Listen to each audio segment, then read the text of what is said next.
So strange because I'm listening to Jim Bob's stream as we speak on my Bluetooth piece. Started the live. There we go. I feel almost like I'm stealing something. Right. And it feels weird talking while he's talking as well.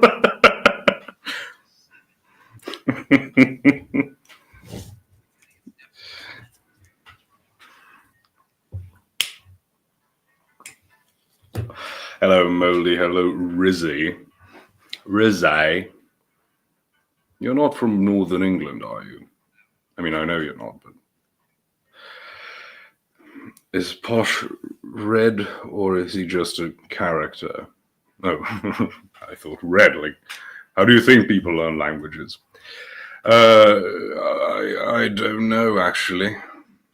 Is any of us real? We got that excellent... we got that excellent exchange about solipsism back on Jim Bob's channel on Monday, was it? That nice music was making me sleepy, and I got to work. Oof. Well, I'm still listening to it, in fact, but it's almost 11 p.m. and I didn't think I'd start before 11. But as I tuned back into the stream, he said he was closing off, so there we are.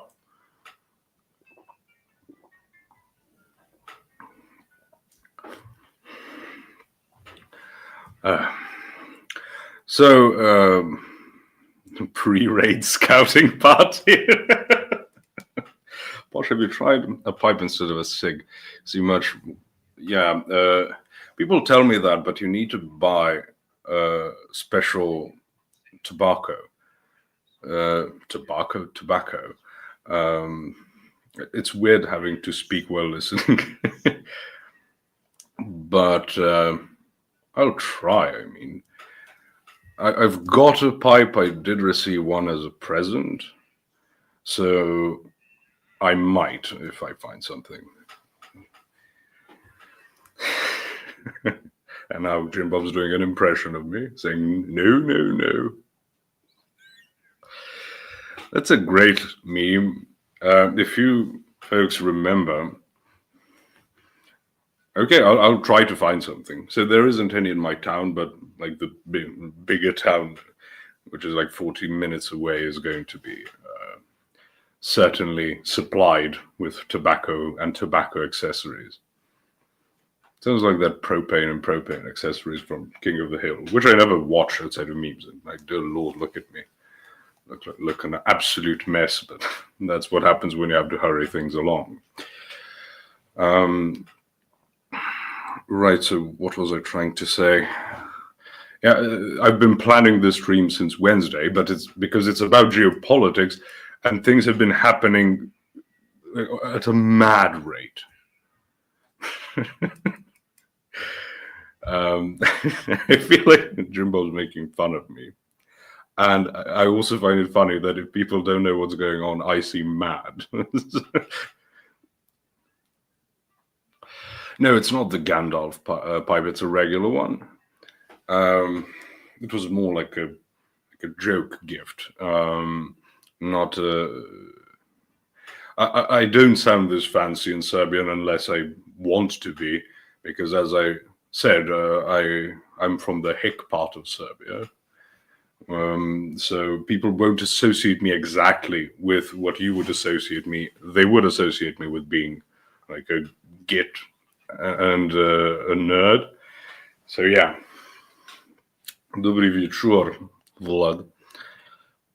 Vlad, are you in Russia? Because I'm not sure you could be here if you were in Russia, or am I missing something? And I do have Cyrillic on my PC.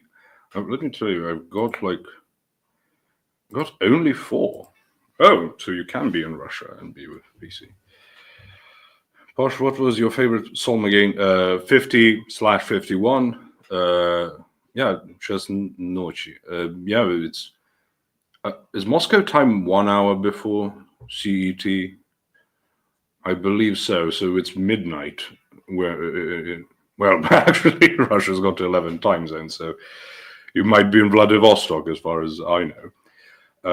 And we don't need to dox you. But Psalm 51, the Penitent Psalm. Oh, yeah. Fish Tank Season 3. I don't know what that is. I've heard it.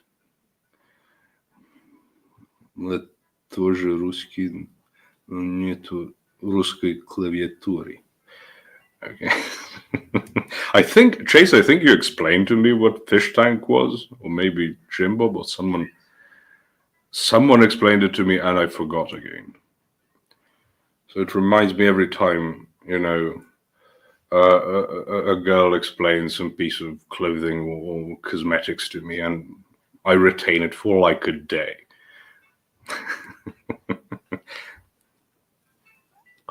Говоришь по-русски. Speaking of Russian, I think I saw a meme with like Soviet Second World War music, and it reminded me that the Soviet World War II music is better than all the other World War II musics combined, and it's not even close. You got a lot of good poetry from the First World War around, all around. But as far as music itself is concerned, like the Soviets knew what they were doing. Okay, with Alex Jones shouting in my ear, I will have to remove the Bluetooth piece. Well, if I always ran Sid B, I wouldn't weigh 110 kilograms. Oh, goodness gracious. We will start once the raid kicks in, because I don't like repeating myself. It takes an eternity for me to say something. So it takes 2 eternities for me to say something twice. And we don't want that. We are very, very time efficient here. Okay, the raiding party is kicking in. Hello, everyone. Jutlandia. I won't even say Landia. I'd say Landia, just to sound fancier.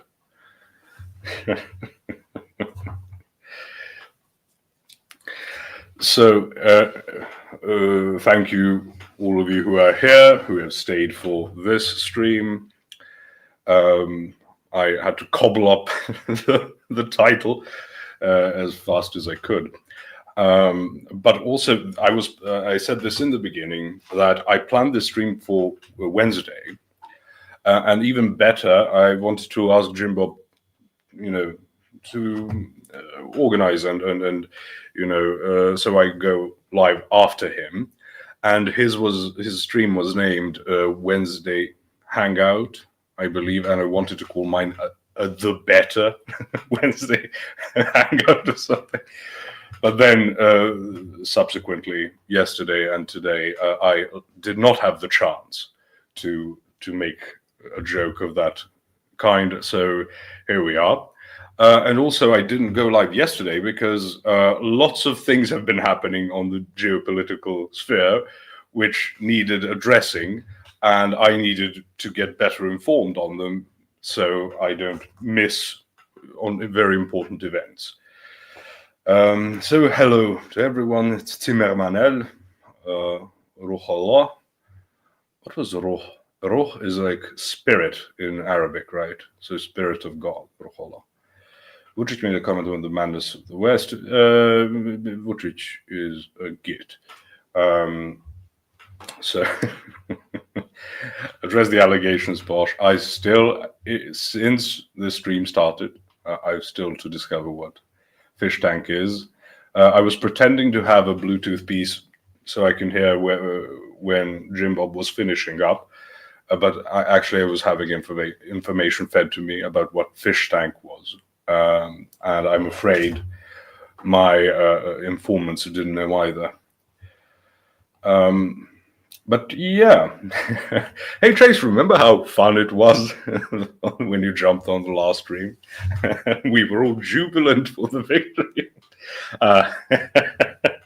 That was good, wasn't it? It's Chris Lestrange. What fish tank? That's what I've been trying to say. I didn't know they came in seasons. I want to jump in. Christ is King. As I finish off the topics I wanted to cover today, you can jump on.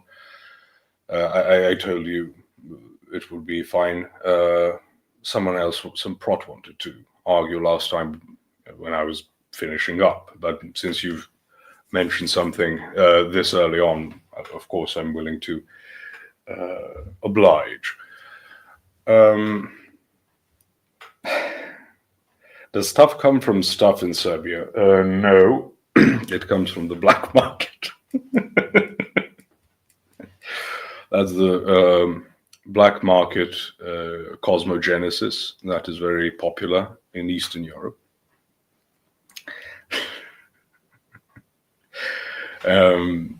Right. So the fun times were had after the election. The fun times have pretty much ended abruptly, and I don't think that's coincidental, of course. So first of all, about the cabinet picks, I want to address that quickly. People should not, I know a lot of people don't really look into politics, so they're sort of expecting, have to have a lineup and then you go in. It's not that simple. You need confirmation processes, which are going to require some concessions, and you will not get everything you want. And if the pushback is strong enough, you will get very little or nothing of your original lineup. So you don't just do that. Secondly, who knows how many of them will stay? For those who don't know, like Marco Rubio being the Secretary of State, that is basically what you should expect from after the donation by Miriam Adelson, the widow of Sheldon Adelson, because Marco Rubio was basically Sheldon Adelson's pet project. How long he will be there, we don't know. He hasn't got anything resembling a backbone, and most of his focus is on Latin America, specifically South America. So, I don't know, not terrible, and then the others I'm not too acquainted with.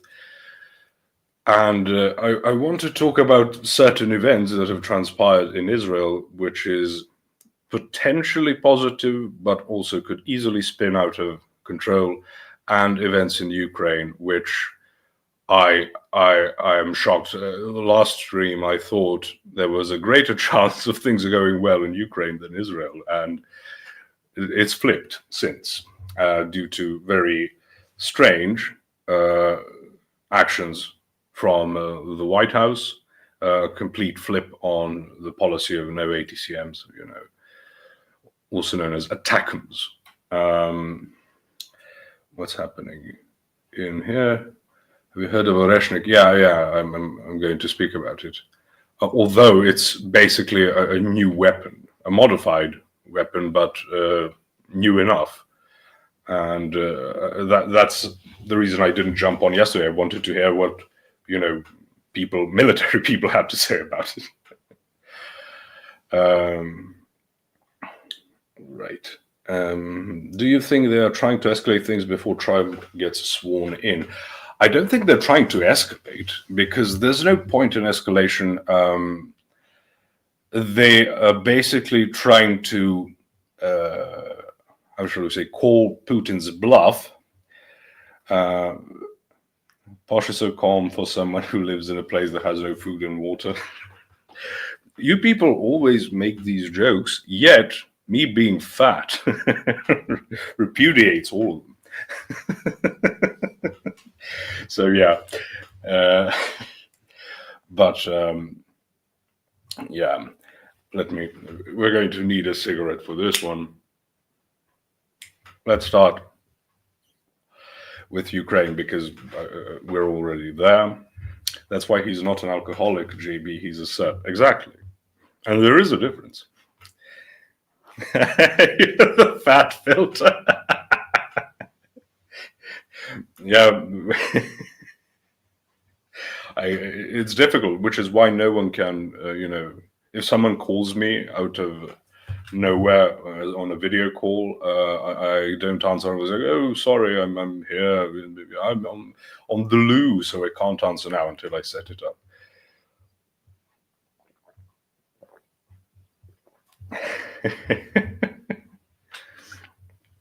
Had a tipsy conversation with a Polak last night about the Ukraine thing. They seem to really hate the Russians. Yeah. That's a well-known thing, at least in Eastern Europe. Shadow Storm missiles, yes, I think take ages to get trained to use. Well, here's the thing, D-Sims. The entire reason why this is so escalatory, because Ukrainians have been using ATACMS and Storm Shadows and I believe not the Javelin, that's Israel's. I can't remember the French one. I think something like Julius. Doesn't matter, but also French. These short-range missiles, but they use them on the territory of Ukraine and have not had permission to launch them into Russia proper.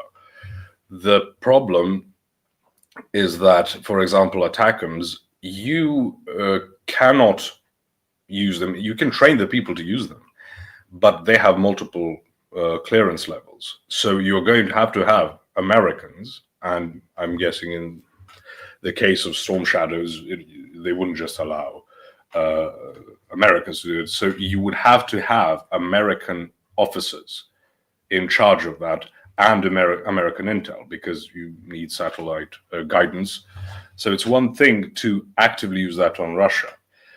So I think the idea for allowing this was to, first of all, prolong the conflict, because you're going to try to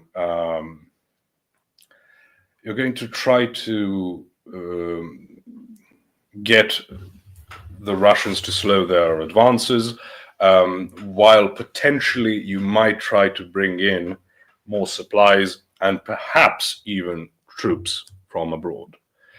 But that happens if Putin's bluff is called and he does nothing. So he responded with the Oreshnik missile, basically demonstrated it's a supersonic missile, which, as I mentioned, Western powers don't have these supersonic missiles. Just to be, again, clear, you might hear all intercontinental ballistic missiles are supersonic. That's when they re-enter the phase of falling. So that is when they achieve supersonic speeds. But these are like low orbit missiles that go directly to their without going out into the outer layers of the atmosphere.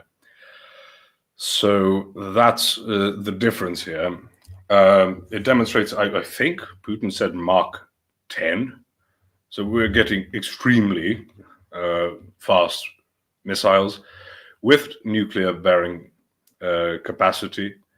So, and they can carry multiple warheads, etc. So if that was,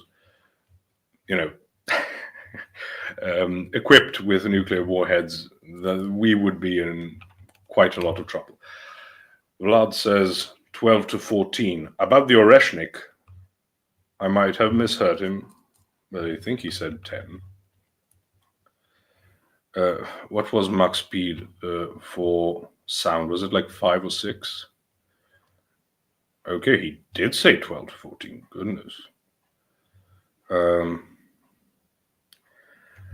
Right. Okay, you might be wrong too. Well, you've got more access to that. I just saw that one thing in the review. I mean, why don't we just check it? For goodness sake. Mark. Okay, it's Mach 1. Well, I was bloody wrong, wasn't I? I don't know what I confused it with. Right, so incredibly potent weapon, and it was used in I can't remember the name of the plant that was used to produce weapons domestically within Ukraine. So it wasn't a random target, it was a deliberate target, and it was a demonstration of force. Because from people I heard, I don't know if you've heard of Colonel Lawrence Wilkerson. He's pretty great.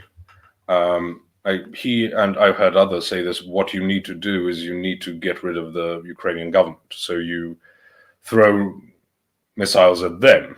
But so I understand why someone would suggest that, but it will also massively destabilize the situation, which is already pretty bloody unstable, and cause people in the Ukrainian ranks to potentially panic. And I don't mean like the soldiers, I mean the officers.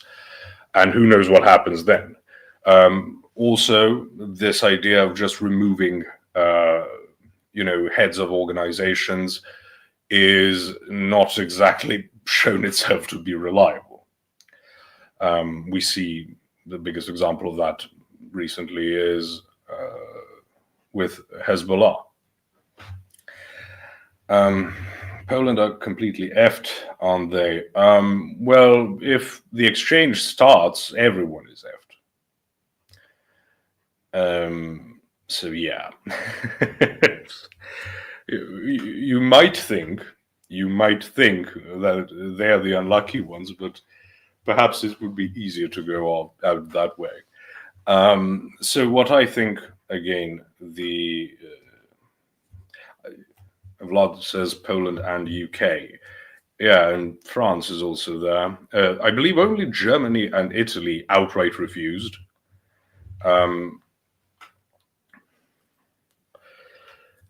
Although I don't know what's going on. I don't know what's happening with the UK government. The last time I said, I can't imagine being in a worse place than being part of the, being in the British Foreign Office. Because it's just mad, especially when you're in the range of many more conventional types of missiles than you are if you're in America, and in the US, you have an outgoing administration, whereas in the UK it barely started, and they started a war with their farmers, and you have that protest, plus all. It's so bloody unpopular already, the government that came in under Starmer. So it seems mad. We know that the UK is basically a lapdog of the US as far as foreign policy goes. This has been the case for quite a while now, but there's basically no resistance anymore. No one likes them at the moment, exactly, except James O'Brien. Dobroveče Posch. Says Chaz. Hello, Chaz. Did the Swedish government really give instructions how to prepare for war and stuff? Because I found that funny. People just wanted to destroy the Tory party last elections. Yes. Just a short detour before we get back into this. Russia shot Kedr. Oreshnik is a project. The rocket itself, I think, is Kedr. All right. To scare the Western Ukraine because their economy cannot handle this pressure anymore and they want better offer of peace. I don't think so. It is a war economy and it's getting what we call pretty hot in those terms, but Russia can absorb a lot because it is so resource rich. I think it's just trying to respond to escalation without over-responding to escalation. You can always just go out and blow things up, but you're trying not to escalate everything. Inflation is increasing rapidly, like in one day already reached 100 rubles per $1. Right, but also the IMF has put Russia at now number 4 with purchasing power parity. because yes, that's the problem of the ruble, obviously, is that it's been cut off from SWIFT and stuff, but they consume a lot of what they produce domestically. But then if you devalue your own currency, if you inflate your own currency, that helps exports, and is difficult if you import a lot. On kriget kommer, if war comes. Okay, so you did receive a brochure. Nice, nice. Serbian body slam the like button. Yeah. So where was I? Right, I was going on a detour from to the British government. There was the movement called Zero Seats, which was obviously idealistic, but no one expected literal zero seats, but as close to zero seats as possible to punish the Tory government. Because if you don't know, the Tories, or the Conservative Party in the UK, which is the Conservative Party, more progressive than the bloody Democrats in the US, they've been in power since 2010 with the advent of David Cameron, and have not really done anything to endear themselves to conservative people or conservative voters even. So they lost all credibility, especially with Boris Johnson. They had not Theresa May. What's her name? I can't remember. She was prime minister for like 2 weeks, I believe, and then wanted to decrease some tax by 0.5%, and the Bank of England basically organized like a panic, and they kicked her out. So, and I don't like her. Liz Truss, thank you. No, not Thatcher, not Thatcher. She was back in the 80s. But as I was saying, so now you got this. Theresa May was prior to Boris Johnson, so I was thinking of Liz Truss, and the fact that most people didn't think of her shows you how impactful she was. Theresa May is probably the only person who seems less human than Keir Starmer, to be honest. I don't know how that is achievable, but she somehow managed to. So you got this extraordinarily radical government. I believe, I can't remember which bust they replaced, but one of the ministers replaced the bust of that person who was from the Tory party, and okay, fine. That no one's going to complain about that. But they replaced it with the founder of the Communist Party of Britain. They're like, oh, well, that's no indicator of anything. Johnson is just garbage, but he's very funny and eloquent, so I'll give him that.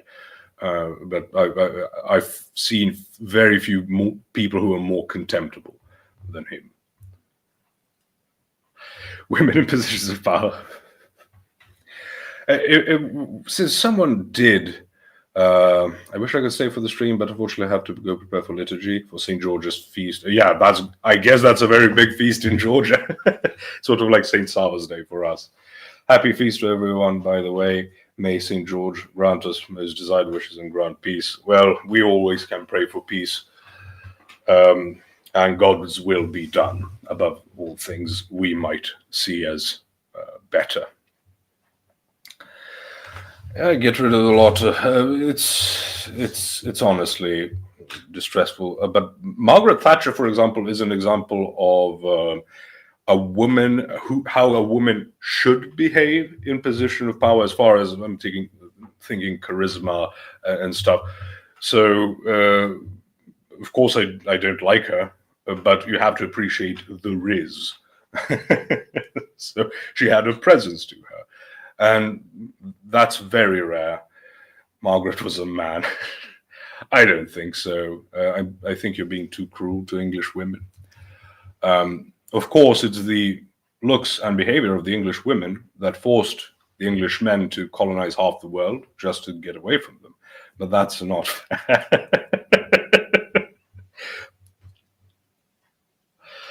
in George Grant's wishes. That's not how praying to saints works. I feel better now that I've thrown out some Balkan racism.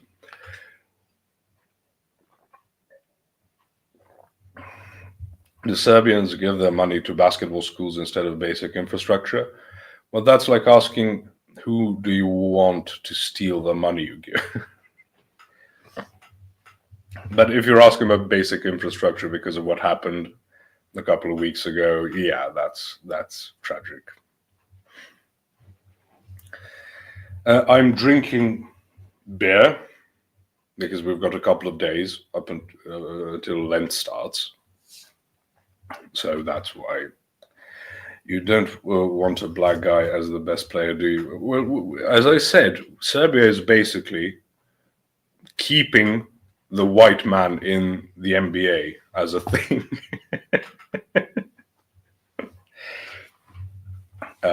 Right.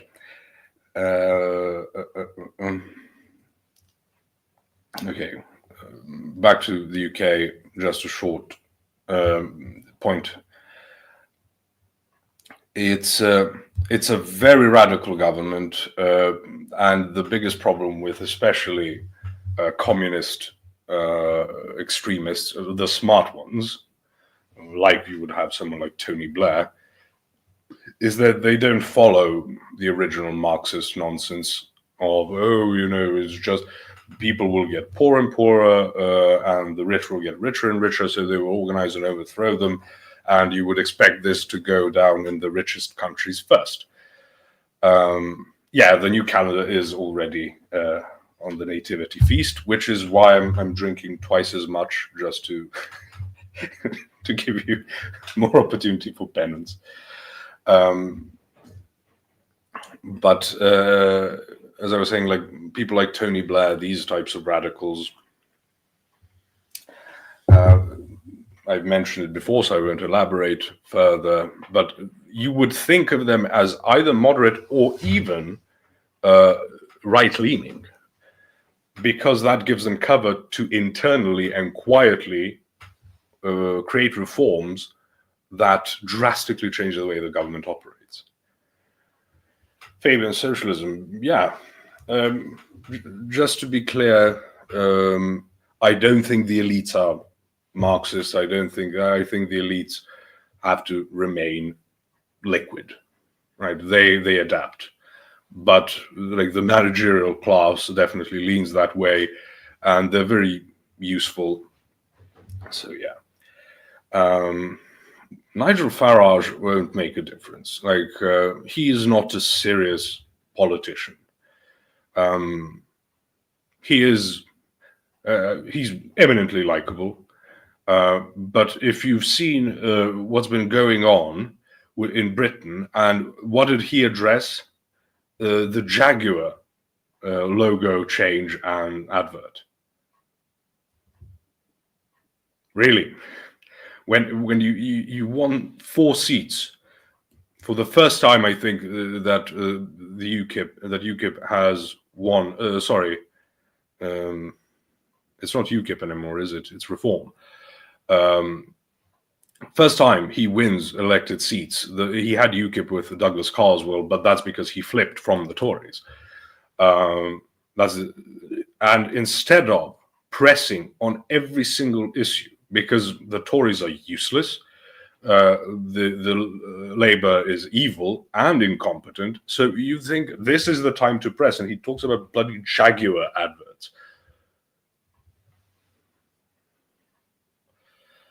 Nonsense. Isn't Jaguar Italian anyway? I don't know anymore, Slobo whiteboard. I think in the end everything is somehow German, at least like the engines. But I'm not that big into cars. So yeah. They could go with UKIP after Carl Benjamin, yeah, because he's so radical. Yeah, also in Italy, Jaguar is obviously British, but as a lot of Italian cars, they basically designed them and then the Germans make them.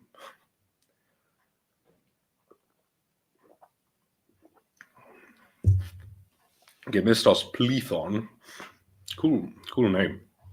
Don't hear it all that often. Plethon. Is AI a magic trick? No, it's what would you say? It's text analysis. That's why it can't give you unbiased answers, and it will tell you it can't give you unbiased answers. They've had many corporations own it lately. I don't know, and I won't waste people's time by talking things I barely know anything about. So yeah, that's the problem with the British, and now the US is. The last time this was suggested, and Starmer came to the US to allow for the storm shadows, and the US will allow for whatever. And just to be clear, ATACMS have an effective range of like what, 230 kilometers, something like that, maybe a bit more, 190 miles or so. But that's not very deep into Russia, right? It can't reach Moscow or St. Petersburg or whatever. The point is probably to keep it around Kursk, to keep the Ukrainians who invaded there, and are being held up, can't escape, and they're the reserve force, so it's very critical not to lose them. The problem being that, what do you do? So this is a bit problematic, but as I said, the idea is you allow for this, and if the Russians don't respond adequately or sufficiently, then you give them even longer range missiles. And then will they respond? Well, they didn't the last time, so you keep calling bluffs. And if you keep folding as your bluff is being called, then who knows what they may do next. Do they send in troops? Do they send in this or that and create a de facto NATO state out of Ukraine? So, it's very, very, very problematic. Hello, Rip.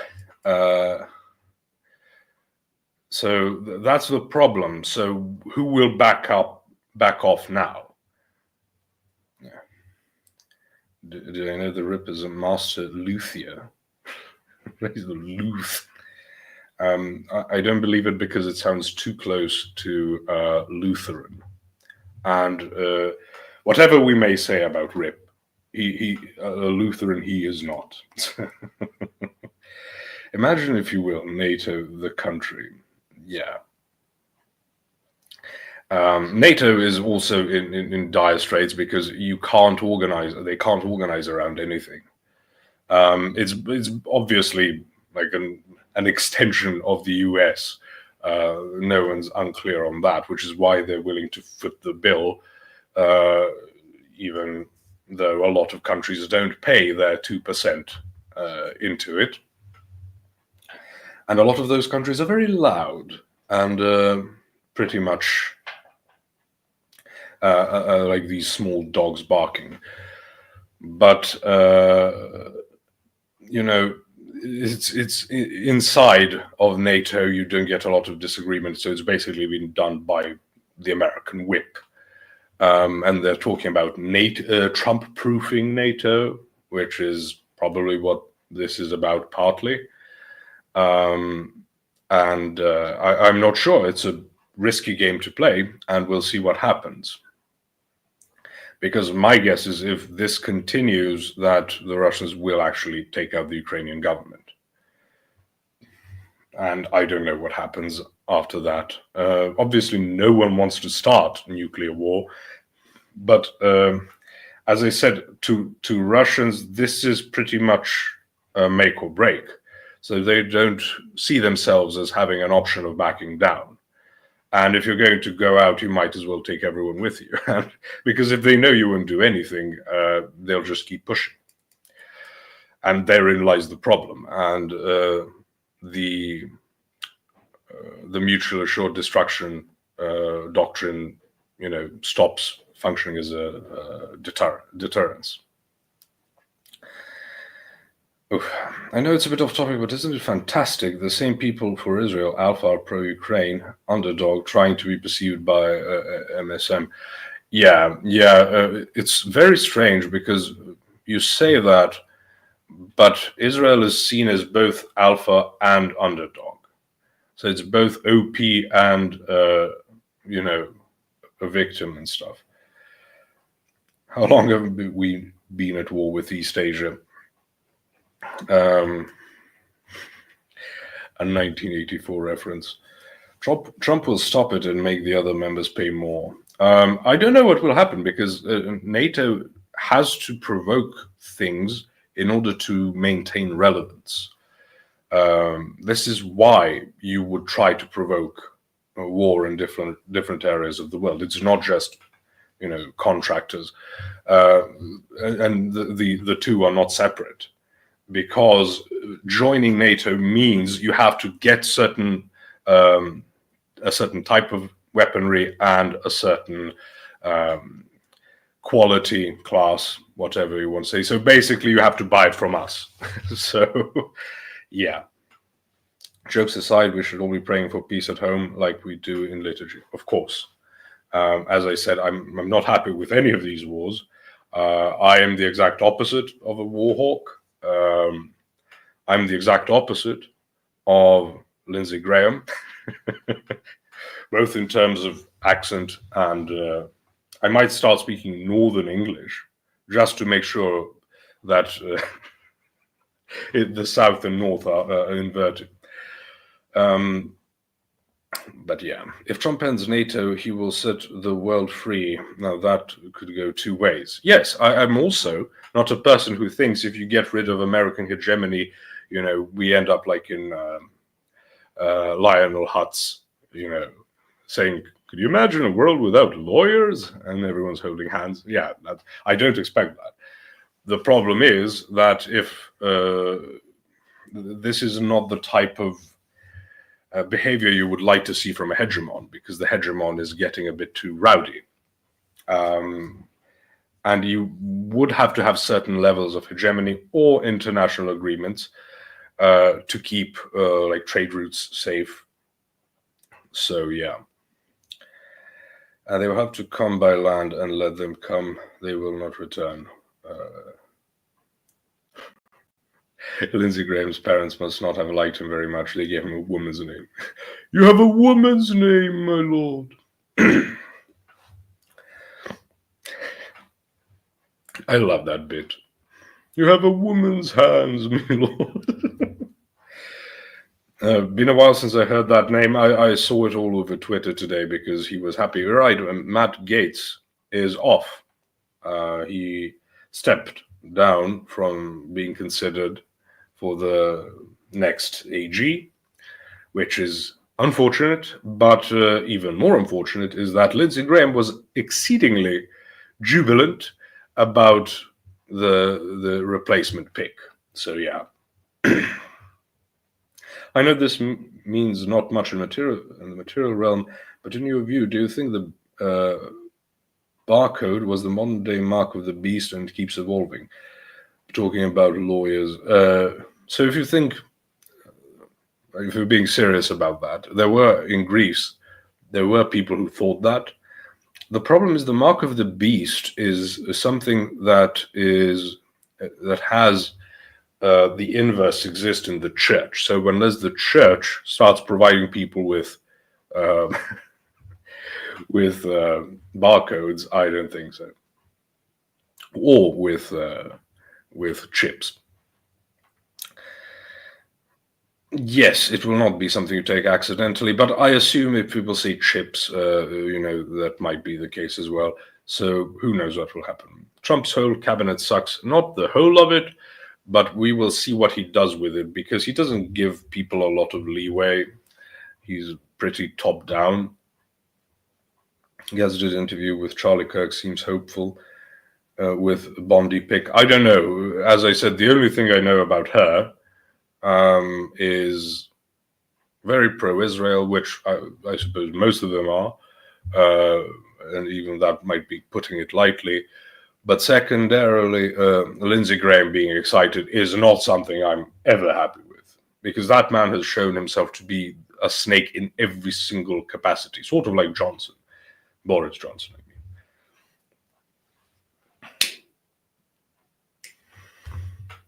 Do you see the meme of Matt Gaetz in a wig and lipstick, and it said Republicans hired Pat Schmerz as Attorney General? No, but that sounds great. Don't throw stones from a glass house, Moldy. What did he say? Mella's lie is even worse, so her punishment will be...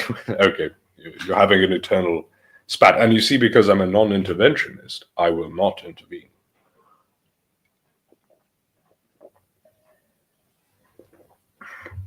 Do the Serbian people like Trump? Yes. I remind people, Serbia had the highest approval rate for Trump in Europe. So based us, I suppose. But yeah, I don't get into these things starry-eyed. Alex Jones sues parents of Sandy Hook. I didn't look into that one yet. So I can't comment on that, Giorgio. But after I do, I'll certainly mention it. But I've been all over like the developments. And now to the second massive development. The ICC, the International Criminal Court, has issued an arrest warrant for Benjamin Netanyahu and Yoav Gallant. His now former, we talked about last time, he fired his Secretary of Defense, who is not happy about it, and the IDF is not very happy about him, and I don't think I mentioned him. I mentioned it, but he has a problem internally, Netanyahu, because he is still under corruption charges, which have been postponed by the war. But he has been ordered to appear and testify against himself. I don't know how that's supposed to work, but they have their own, legal system. In the first couple of weeks of December. And one of them is corruption over procurement of submarines. So it's, no small thing. He's not, letting his friends not pay a parking offense ticket. It's pretty serious. So they're afraid Trump will tell Zelensky that what are essentially Putin's articles of surrender is not a peace process. Yeah, I don't know what people hope to see. I think also part of it is they know it's over. They're just trying to get a better negotiating position. Sort of like how I think the incursion into Kursk, the Kursk region, was to take over the Kursk region and then use it as a bargaining chip to get something back over in Ukraine. And it didn't work, so now you try to salvage as much as you can from the original intent. I also think this whole escalation is part of that, to try and get a better negotiating positions, because the Russians are winning pretty handily. So yeah, subs are awesome. Subway, have it your way.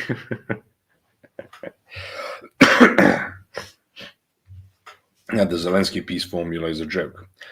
Maybe he read out of the deal and turned out his reading comprehension isn't that good. Isn't there some famous icon in Kursk?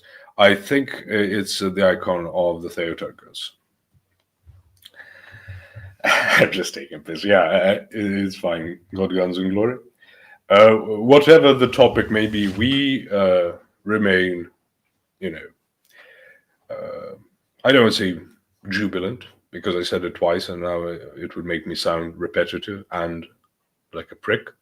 But it's also not appropriate. But we should remain a calm head and a level of joy, I suppose, because ultimately we're all going to die and our hopes are in Christ, not in Trump, not in Putin, Certainly not in Zelensky or Netanyahu, and better than all of those, not in Keir Starmer.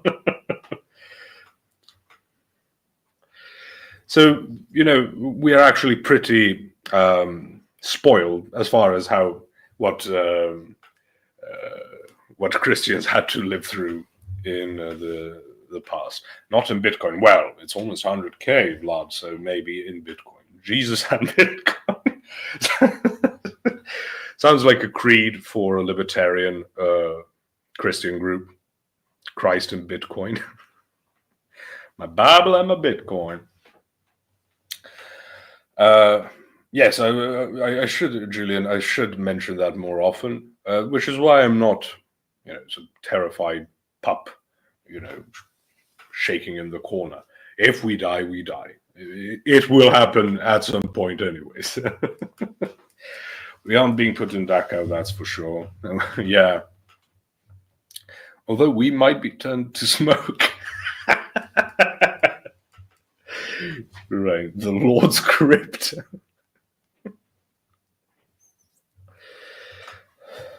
So, right, back to Israel. So, if you don't know this, Netanyahu's spokesperson has been indicted for internally. Read the lives of the martyrs for some context. Definitely always read, even if for no context whatsoever other than the context of the faith, growing in the faith. Definitely read the lives of the saints, and I suppose a special emphasis could be put on the martyrs for now. Rocky IV. Right. Okay. So his spokesperson has actually published pieces of an incredibly classified document to make Netanyahu look good. So that's why I'm saying Netanyahu is not long for the political career. I'm not saying for the world, that I have no way of knowing that. But definitely the case that he is very unstable. He's been ordered to remove people from positions that are necessary for him to maintain his coalition. So it's very politically unstable. Economically, Israel is doing horribly. Militarily, as I said, their air force is excellent, but air forces don't win wars, especially not against well-entrenched enemies. So I don't think that's going to happen. So maybe with all this happening, I think the ICC indictment and arrest warrant come at the backwind of his internal problems, because it might give that backwind back to people who are against Netanyahu internally. That does not mean the war ends necessarily, because I've mentioned before, both Netanyahu and Putin do not face pressures to end the war from their populace, but actually ramp it up. The fact is that Netanyahu is a very, very native Yahoo. He's very unpopular internally for a multitude of reasons, and he runs a pretty hardcore government. So we will see what happens, but there's a huge arms race between Ukraine and Israel for Western supplied arms, especially the US. Yes, most Russians think Putin is too liberal. Yeah, I know this is a shock to people in the West, but I've known this for many, many years. So the pressures Putin faces are from further right to him, and much, much more aggressive on the idea of what should be done in the war. Now, I also think Putin is a pretty good statesman in terms of strategy. I'm not talking about morality. I'm talking about realpolitik. And it's a German term, so you know it's high quality. Even the liberal parties in Russia spawned the war. Yeah, same with Israel. Posh is too liberal. But yeah, I'm not all too keen on just pushing as hard as you can. That's how you make mistakes. On this note, not sure how familiar you are with Lloyd, but he's absolutely extremely Zionist. Be mindful. Oof. I'm not some fanatic anti-Zionist. I just think it was an unwise thing to do, and I think so. If he starts the topic, okay, but I'm not going to go out of my way to start the topic. Posh is secretly a libertarian. Yeah, that's why I smoke and drink on stream. Me and Andrew, and the only based person is Jim Bob because he doesn't do either. He every so often he'll like take a drink, but that's just a wink and a nod. Right. Librarian party. The only librarian I fit in politically is like Warhammer 40k. Sovereign citizen. I refuse to address the allegations.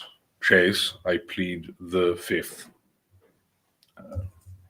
That's the one about right to remain silent, right?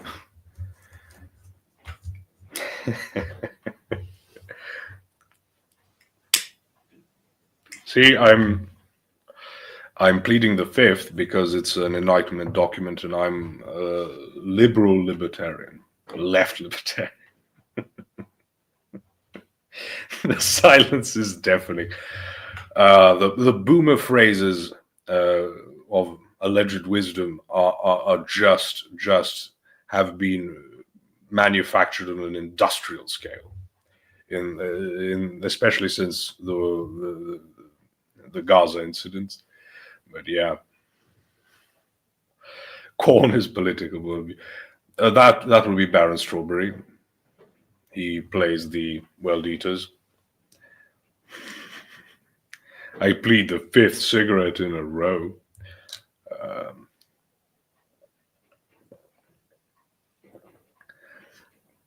Corn doesn't lie. Yeah, that's Zinch.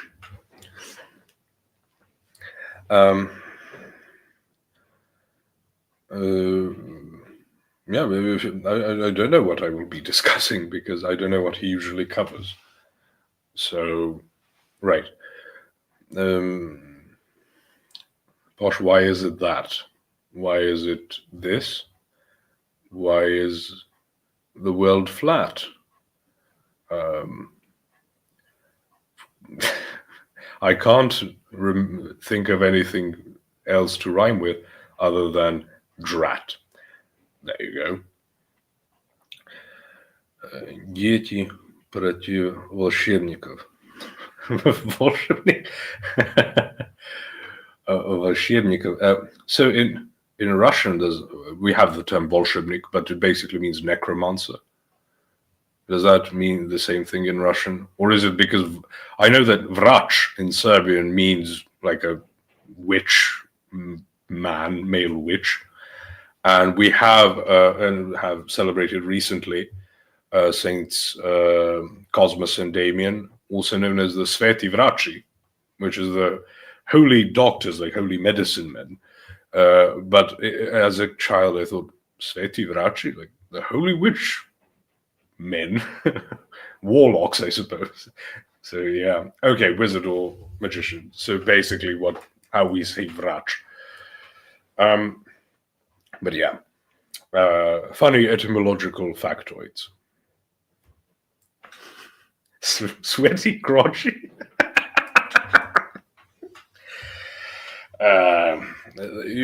Rip, I always think what I should do, I should make fun of the names of saints. So yeah, you're going to be cursed and struck by lightning and stuff. But back to Israel. With our very concise, I actually think I was doing rather well on the last two streams about keeping on topic. Not perfectly, and let's appreciate the baby steps, considering where I started from. But I mentioned also that the problem is there's no advancing on the fronts. They're just bombing places. And now with the ICC, you have a formal... Now, Israel, I don't think, is a signatory to the ICC. The US certainly isn't. But the signatories do have an international legal obligation to arrest anyone who is indicted and steps foot on their soil.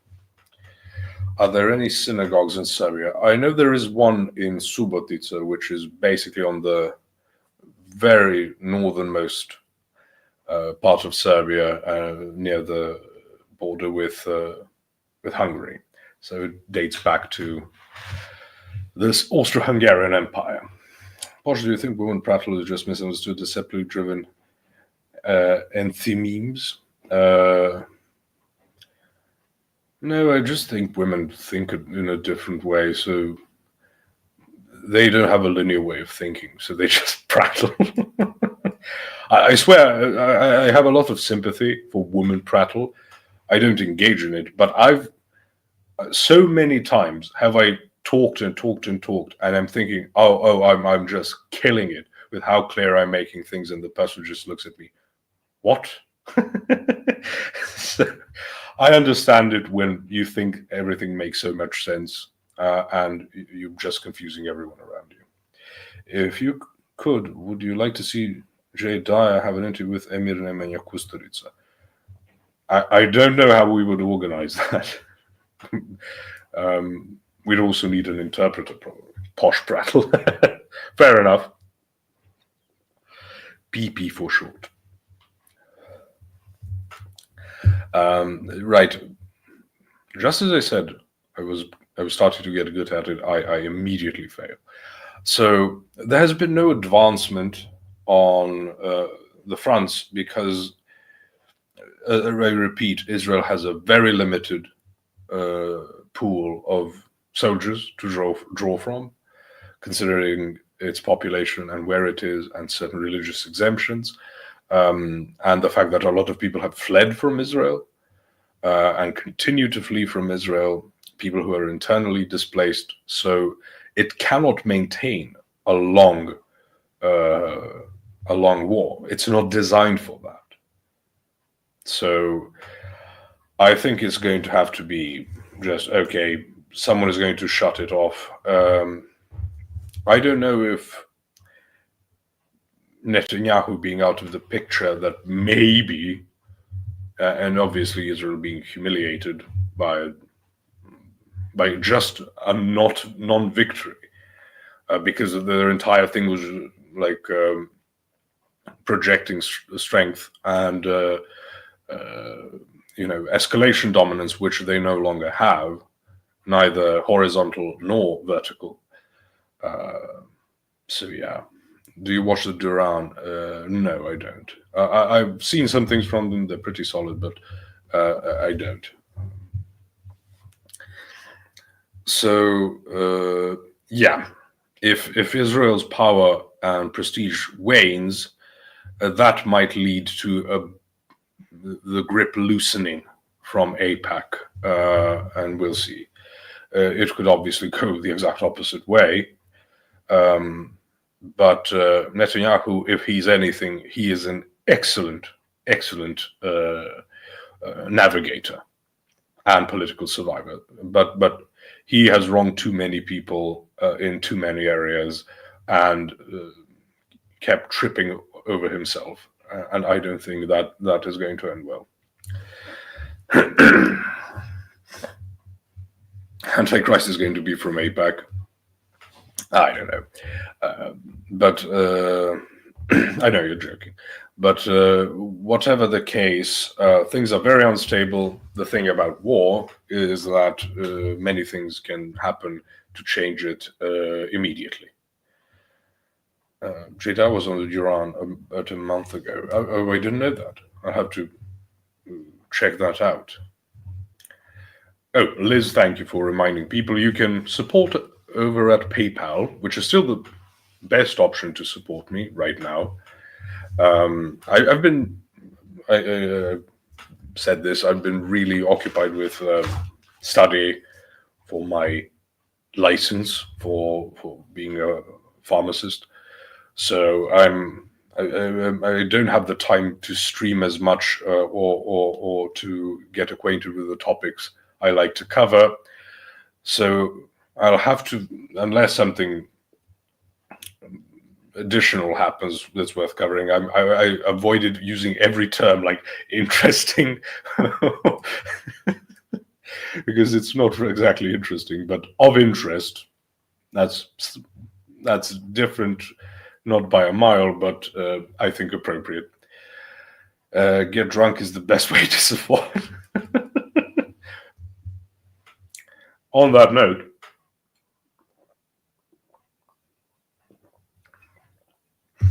from Walter White to posh redneck, I do have an innate hatred of drugs. I never understood why, and I've mentioned this on the stream. I never had anyone in my family who suffered from it. Never had a friend who suffered from it, but I just loathe it with a passion. I think cannabis is the gayest thing in the universe. It's like a gay cigarette.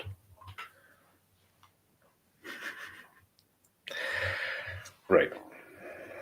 Yeah, pharmacy is pretty much a good way. It's also a profession that won't deter me from being able to do this, so it would be good to have like a regular job and then do this. So yeah, but it also involves a lot of study at the moment. So we're investing in the future, delayed gratification and all of that. Are they teaching cannabis and cannabis compounding? No, not yet. But you do learn about things, like what types of drugs you can extract from plants. That's the last time I had my exams. I did use physiognosy, which is basically knowledge of pharmaceutical compounds that are extracted from, because it's actually pharmacognosy with phytotherapy. A phyton is a plant, so phytotherapy is like using plants for therapy. So they do extract things from cannabis, but like THC isn't particularly good, but there are others which are good for things like seizures and stuff. Against drugs, so there's a different way of using drugs. I meant like narcotics. I'm not. I'm from a family where most of my family works in medicine. I don't have this view of like it's all poison. It's not all poison. The problem is exactly because most of it is pretty good that you can sneak poison in. So yeah. From the Earthmon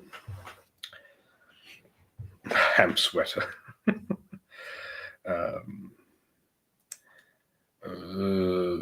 Big Pharma is the best ever or not? Yeah, they're pretty bloody detestable people. But it's this black and white thinking in like the truther community.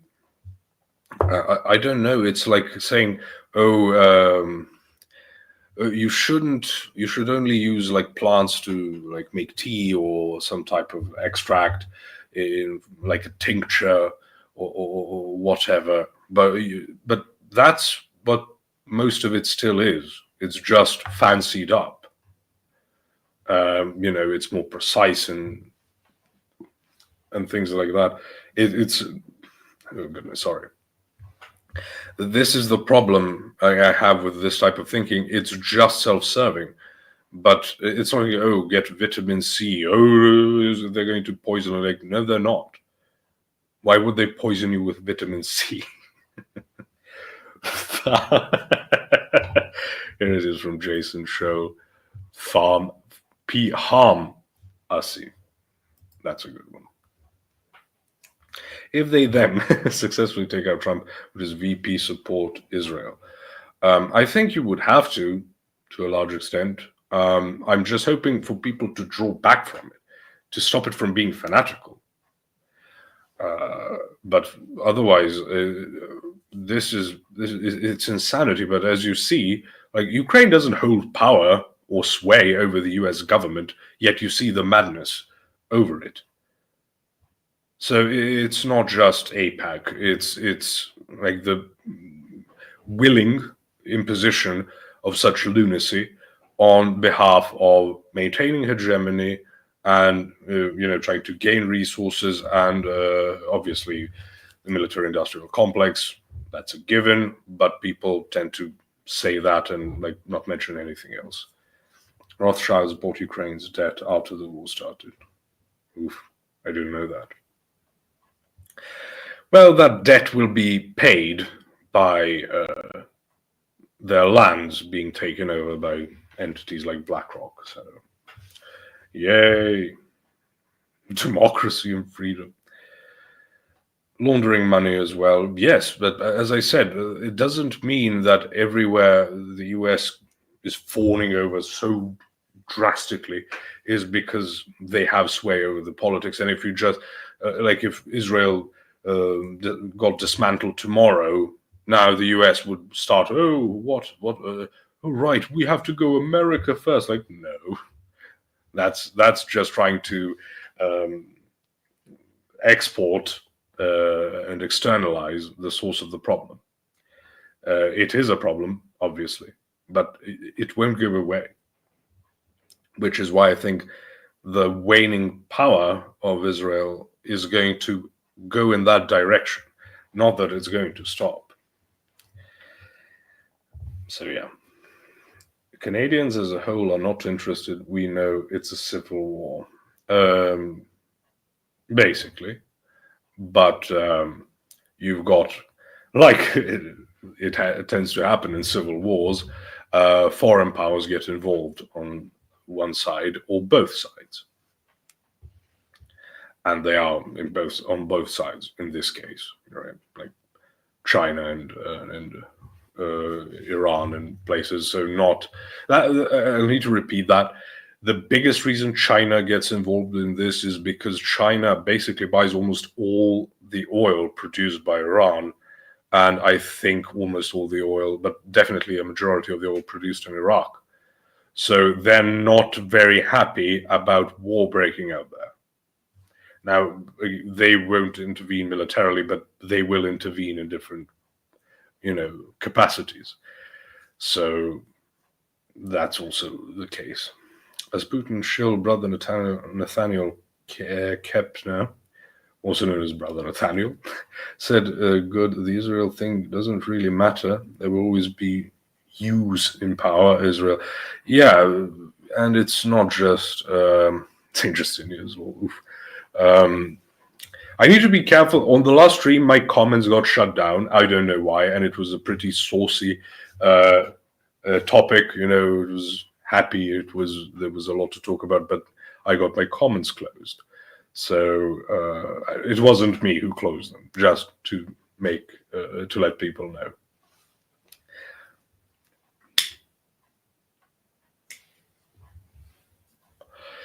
Right.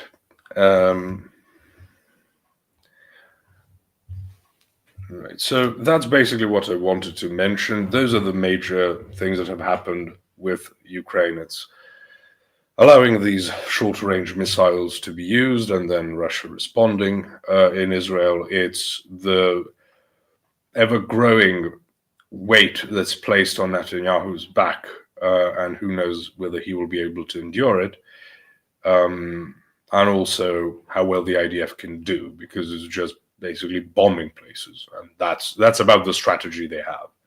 And I'm not sure if they could have any other than trying to get the US involved in the war.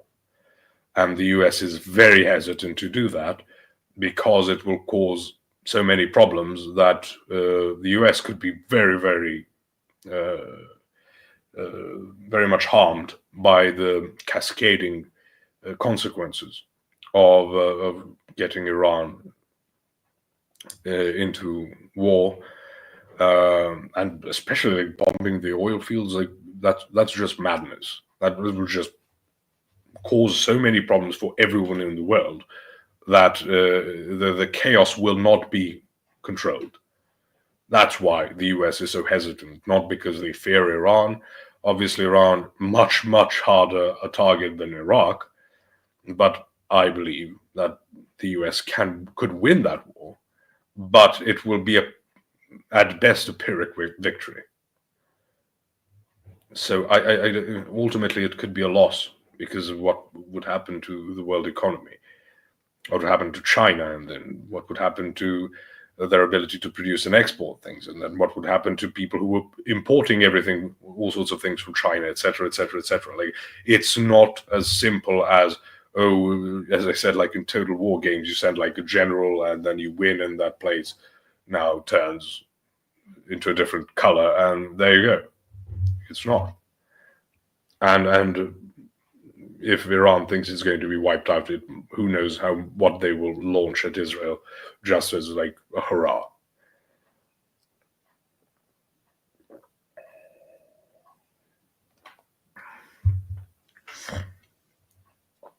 Okay. I've had cluster migraines 3 times in my life. Oh, those. I haven't experienced that, but I'm acquainted with the diagnoses and the description of it, and I can only say I'm glad it only happened a few times, and they're obviously they can be chronic, and that sounds like living hell.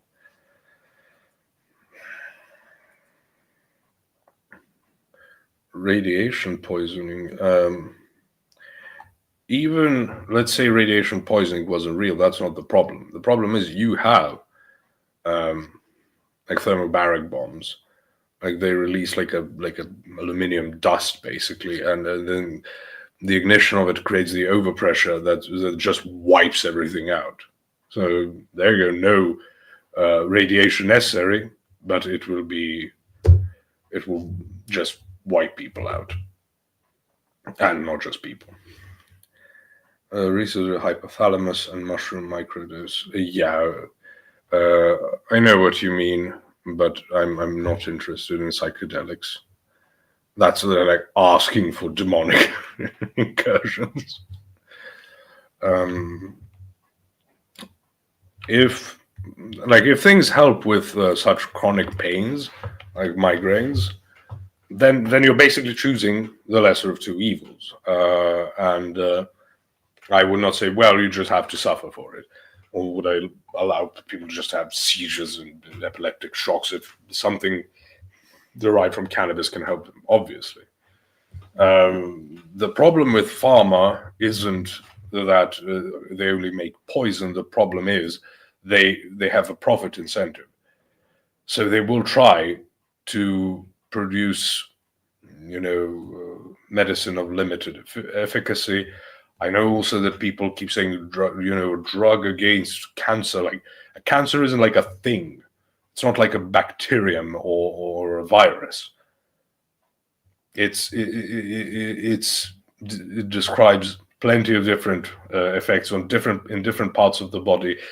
You're trying to get this whatever the substance that is effective against it to a certain part of the body, and that goes into taking account. Okay, should it be dissolved in in the oral cavity, in the stomach, in the gut?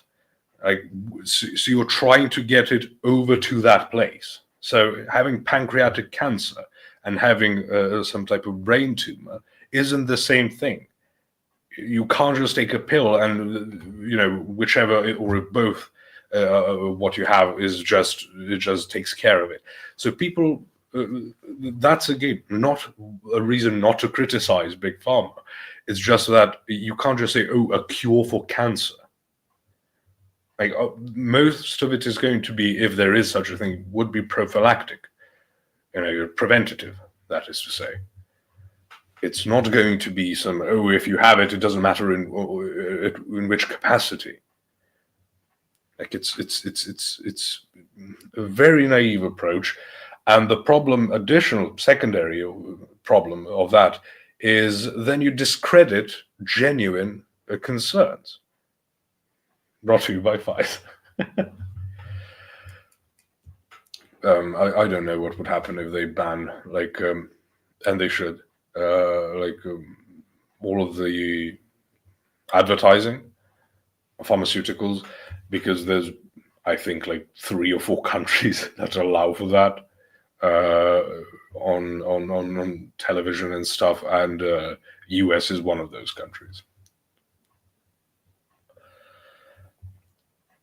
Once the lump is discovered, implanting gold makes it recede. I mean, I can look into it. I've not heard that, but again, I'm talking about a drug. If such a thing happens, okay, sounds great. Still, the problem could be, did I sell you a book? Okay, we might be talking to someone else. Last time, I have a good pharmacological reading list for you, Posh. Please send 400 euros and I will give you access to Dr. Crispy Synapse, what is the Monty Python thing? You're not an encyclopedia salesman, are you?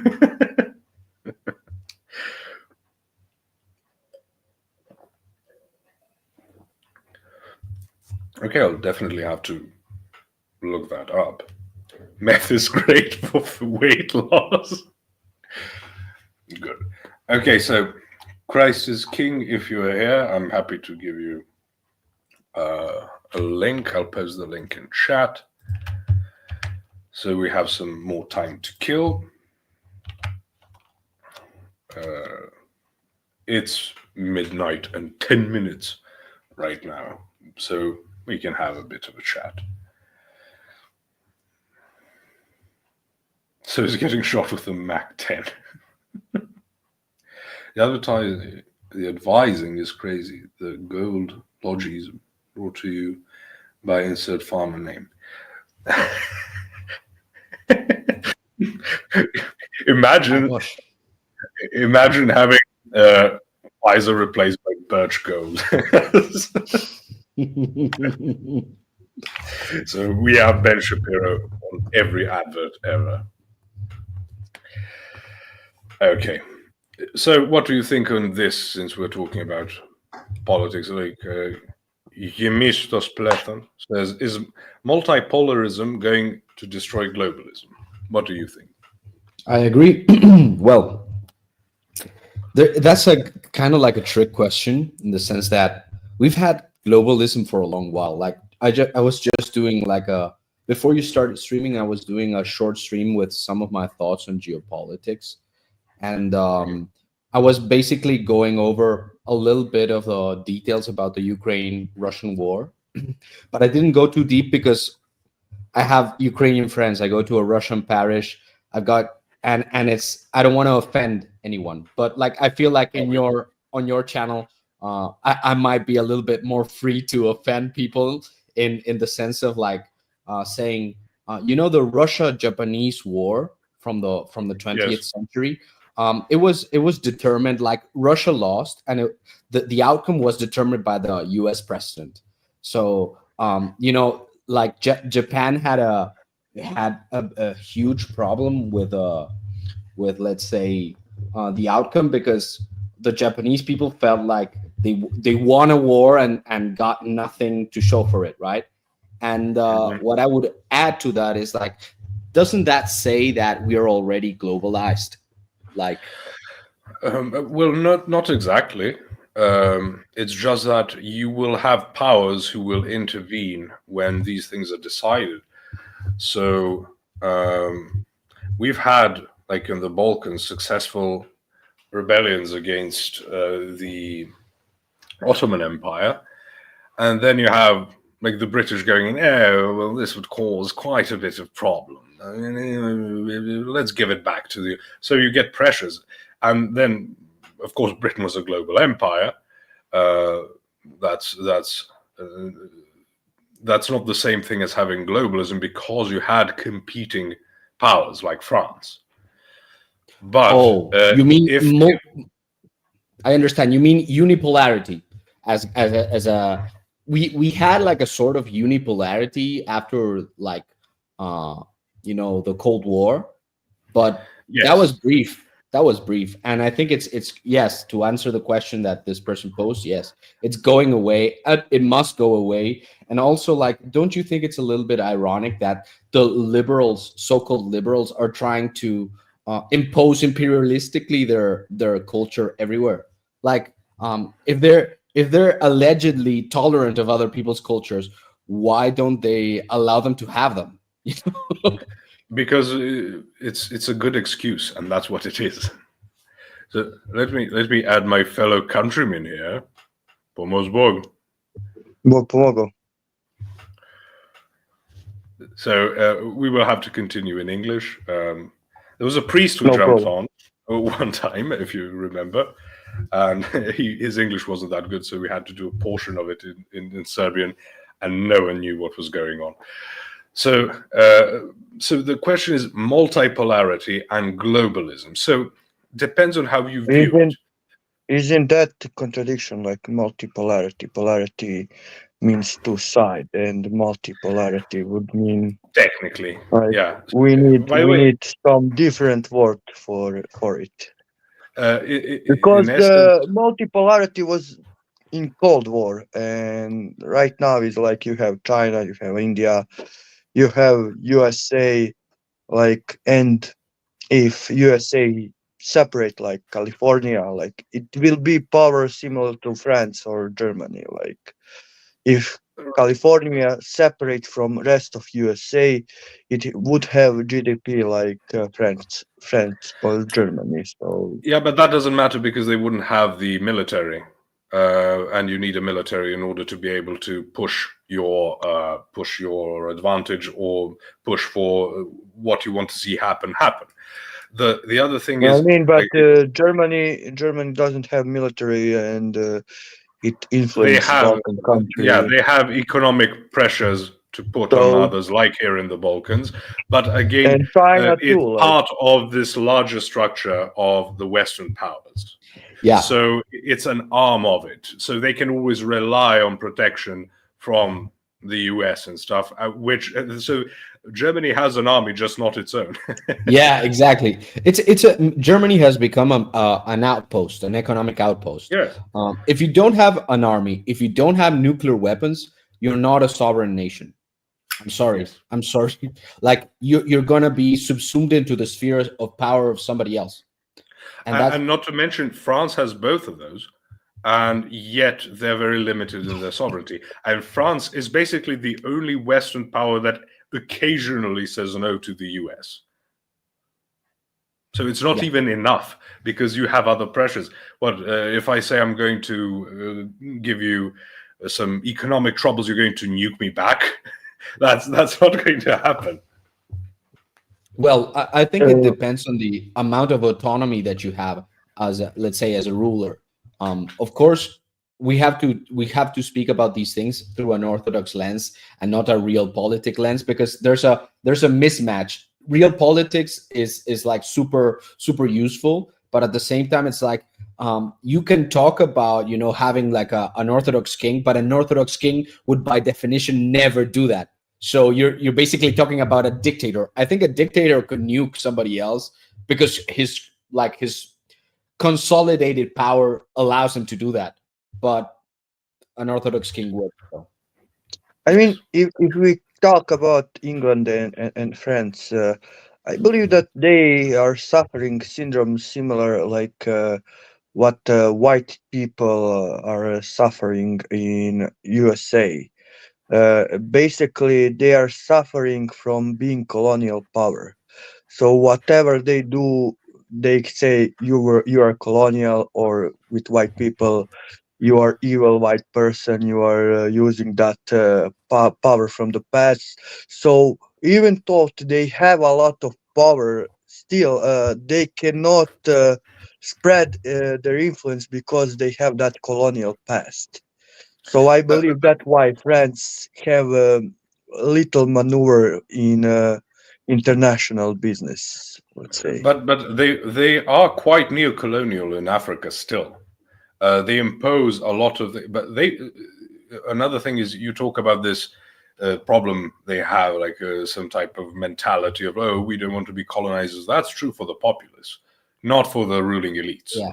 The ruling elites push their advantage, so they need to. Most of the power in France comes from nuclear power, and you're going to need uranium. And it's not like a strategy game where you like build this type of a building and it produces uranium. No, you need to import it. And what they did was, and still do, is pressure African nations into providing it for a lower price. So they do it, and we shouldn't think of this idea like woke is taking over, so this behavior will stop. Like that's like a right-wing thing, and everyone forgets like the Soviets. The Soviets crushed a lot of native cultures throughout, especially Central Asia and Siberia, places like that. Not to mention the obvious, destruction of the churches and whatnot. But people will still only think of the US as the place that destroyed like the Native Americans, who went over 60% for Trump. But that's the problem you're facing. Is it's the outward appearance, and then there's the internal workings. In other terms, it's stated difference versus Real difference. Stated preference versus a revealed preference. Mhm. So you say you want one thing, but you behave in a manner that makes sure, that shows what you really want. Sort of like, oh, I want a girl who's nice, she doesn't have to look great, but then you keep going for the slags in miniskirts. Like, No, absolutely, like French, England, they all live from their colonial time and so on. But I'm saying about being world leader. They cannot be a leader of the West because their colonial past, because USA will No, always. they don't have the manpower, and they don't have the resources. Like the problem that Europe is suffering, especially Western Europe is suffering right now, is that technological advantage like eventually peters out in time. So like that's the only way that you can get like a small population to dominate a large population, and like that eventually loses ground. So like for example, if you look at Europe, like for example, I'm from Argentina. Argentina is huge. We have huge natural resources. Like Europe doesn't have that, and the population of Europe is relatively small. It's already crowded in a sense, and the population is aging. So the problem with Europe is that it cannot compete with like the real power that the US has is economical. Like it has a lot of economic power. If you look at the population of the US, like it's like 360 million people, I think, if I recall correctly, more or less. Like Spain has 50 million. Like Great Britain, how many? More or less the same. France, more or less like the 60 same. something, France and Germany about 80 or so. Yeah. The US, in terms of size and in terms of population, is roughly And resources. and resources is roughly equivalent to the whole of Europe. And also So geopolitical position. yeah, So what's always nerfed Europe is lack of resources.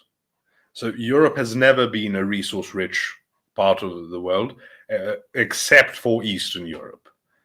Like Eastern Europe has all the resources that you can imagine. Like, and for Russia, that also goes over into Northern Asia. But Germany, what can it use as a natural resource for heating? It can use very, very pathetic coal. That's what it's got access to. A lot of people say, oh, but the Soviet Union defeated most of the Wehrmacht. Yeah, but the Wehrmacht would be invading places on bicycles and horseback if the Soviet Union didn't provide them with the fossil fuels. So this is this is the reason why a place like France, it has a problem with its mentality, but also probably France being the least affected by this mentality, like, oh, we're so bad, because the French have this national arrogance to them.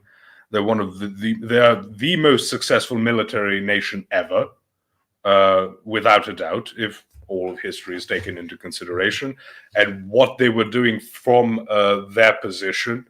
Because it's one thing to be successful as the US, and you're surrounded by two oceans and two allies, and then being right next to Germany. There are few places you want to exist that are worse than next to Germany. And then obviously with Britain right above them, Spain, and then the Italian city-states historically were also pretty aggressive. And then it made this huge history, and there's a reason why when people want to sound fancy, they try sounding more French, and why a lot of places use French terminology for militaries, including the Germans.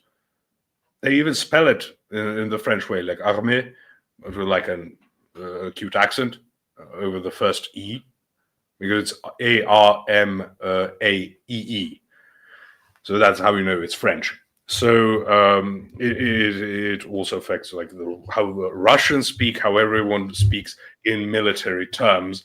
But still, it is in no way in a position to be a global leader anymore.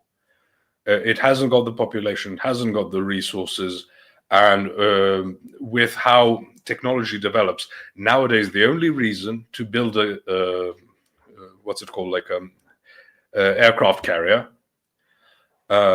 is to show like a display of force. It has very little military purposes against an enemy of any competence, because, as people have stated, you don't need to sink it. You just ruin the flight deck, and that's it. It's useless now.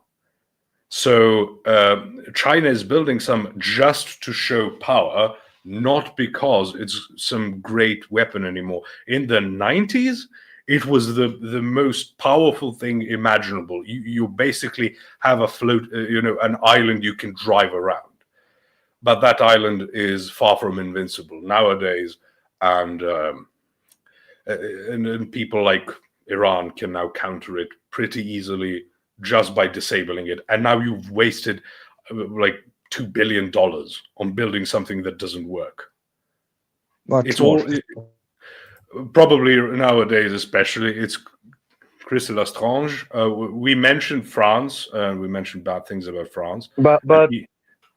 But I was speaking about not because we are not speaking about one polar system, unipolar system. We are speaking about multipolar system. So in multipolar system, is there place for Western European countries to be one polarity of power of many polarities?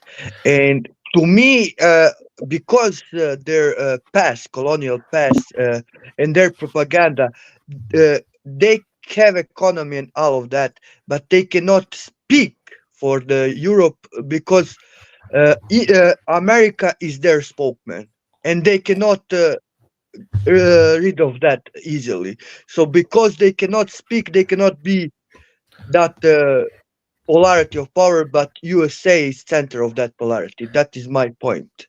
Yes, they depend on the US for a lot, and the only way you could have, like, if you hear the European Union and their representatives like Ursula von der Leyen, like, they're pretty bellicose. They're pretty like, oh, we as the Europeans have to do. So they are trying to sound, but they're basically a mouthpiece for the US.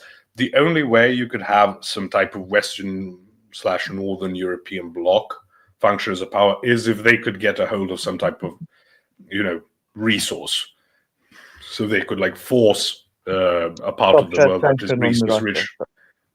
Well, part of trying this whole war was to cause Russia to collapse and then take over the resources.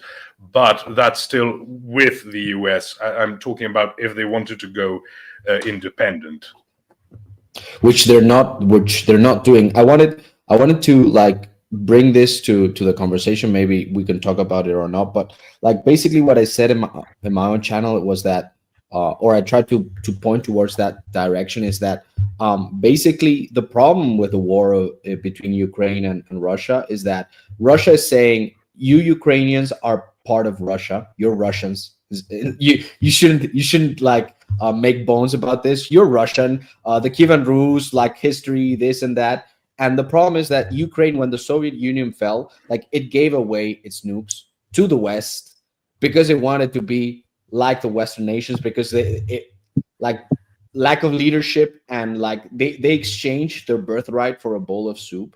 Like they thought that they could be part of that West, but now they're being torn between like both sides.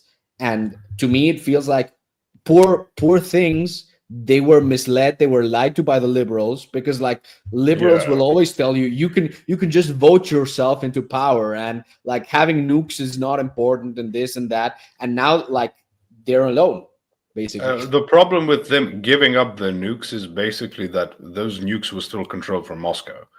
So they didn't have like an independent nuclear system. So one could argue that they could have worked on it, but that's pretty iffy. That's like a hope for the future. So they thought it's a better investment to try and get some type of, benefit from getting rid of them than trying to get to try and establish an autonomous one. Because good luck getting the Russians to cooperate with you getting that. Another thing, there's Eastern Ukraine and then there's Western Ukraine. Those are two separate things, basically.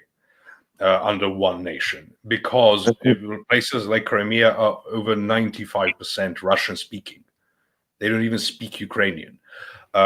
They might, for functional purposes, but that applies to now the Western Ukraine. And this is why it's always been ludicrous that they keep saying Putin wants to take over Ukraine. No, he doesn't want to even go into Western Ukraine. Why would you want to take over a piece of land that will constantly keep going up into rebellion unless you just go full annihilation?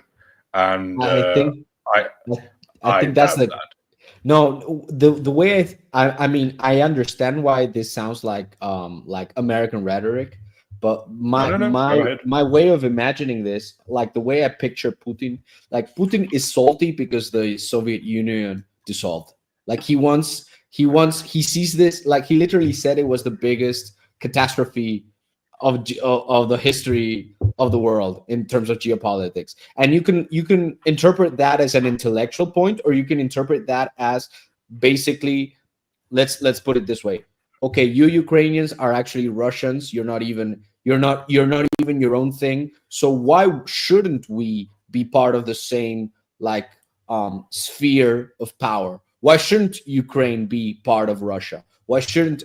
And from that perspective, I'm even sympathetic to that idea. I mean, myself. but that is not full quote.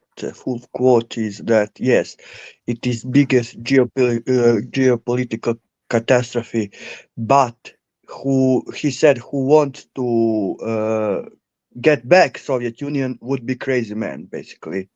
So he at the end said that whoever wants to recreate the Soviet Union would be crazy men. But they only quote first part, not second part. I understand. I know the second part, but the thing is, you can also interpret that as saying, oh, we got to get rid of the communist element of the Soviet Union.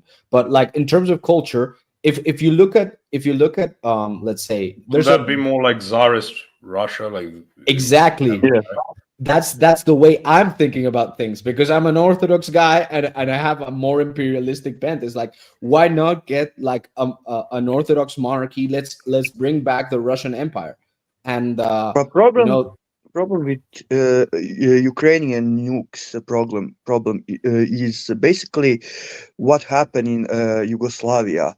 That you have a factory, one that was creating, let's say, metal, then other factory that was creating cables and so on in other country and so on, and you didn't have a one concentrated factory. Same with the nuclear factory. All around Soviet Union, you had different factories that were creating different parts for one nuke. So if Ukraine had let's say nuclear bomb, they could not service them because they didn't have factory, and that factories were expensive. And some scientists said that only like 5 or 6 years ago they were able to recreate all that factories in Russia. That's why Russia started the war, because right now they have all the factories they need in Russia. They don't need any factories outside the Russia to create nukes, to create rockets, and so on. They didn't have that like a couple years ago. So Yeah. basically, It's the even paradox.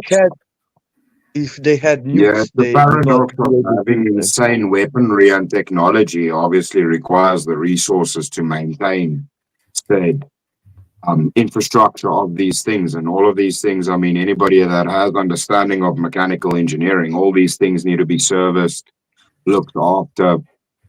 You don't want those things going faulty.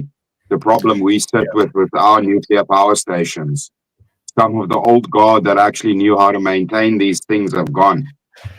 Yeah. So you're in France, right? No, I'm South African, dude. It's worse. I don't know. It's better than Even though France, but it's not good. You're some type of Dutch, are you? So It's yeah. Dutch, yes. So basically, like with South Africa, it sort of gave up the idea of like nuclear weaponry and stuff because things were becoming so unstable, and the world sort of goes, yeah, we're not letting you have that. If you're going No, to we have nukes, by the way. We do have nukes, by the way. are you like Israel? You sort of, we don't. Let me put it this way. I have very credible information that we do have, and I trust the information. It's high up. Yeah, we do have, but it's not spoken of. Yeah. So I mean, basically, but South Africa is like far away from every country. Basically, like if they fire right? nuke, Do you have delivery what they do, systems they for them? will That intercept them easily. That's the question, because I believe our only submarine was attempted parallel parking of our submarine ended up sinking it, and I believe it was an old one bought from Russia or somebody, and they sinked it. So I so don't you believe have we can deploy them weapons you fast. can't use, basically. I think we have them in a cupboard somewhere, busy gathering dust. Great. That's awesome. You know what the world needs? Rogue nuclear weapons. So awesome. But so the entire thing is you have places which I'm even more concerned about having nuclear weapons, like Pakistan, like India. I'm actually not that concerned about even like Iran getting them, because Iran is actually a pretty advanced country as far as a lot of things are concerned. You know, high IQ. They're very unstable. I've talked about this before. But a place like Pakistan, like, just outstanding. But I suppose you had to somehow, because you have to counter India, because those two love each other so much that it makes the Balkans blush. You have to maintain balance. It's not simple. As simple as having nuclear weapons, you need delivery systems. You don't just hold a nuclear weapon and just lob it over at someone else, which is a part of what Russia was doing with the Orashnik missile yesterday. It's trying to show, listen, we can deliver this to you and you won't have any ability to knock it out. Part of it's not a submarine, it's an intercontinental ballistic missile. So the one they did deploy, it's like 1,000 to 3,000 miles range, so all of Europe is encompassed. So good luck.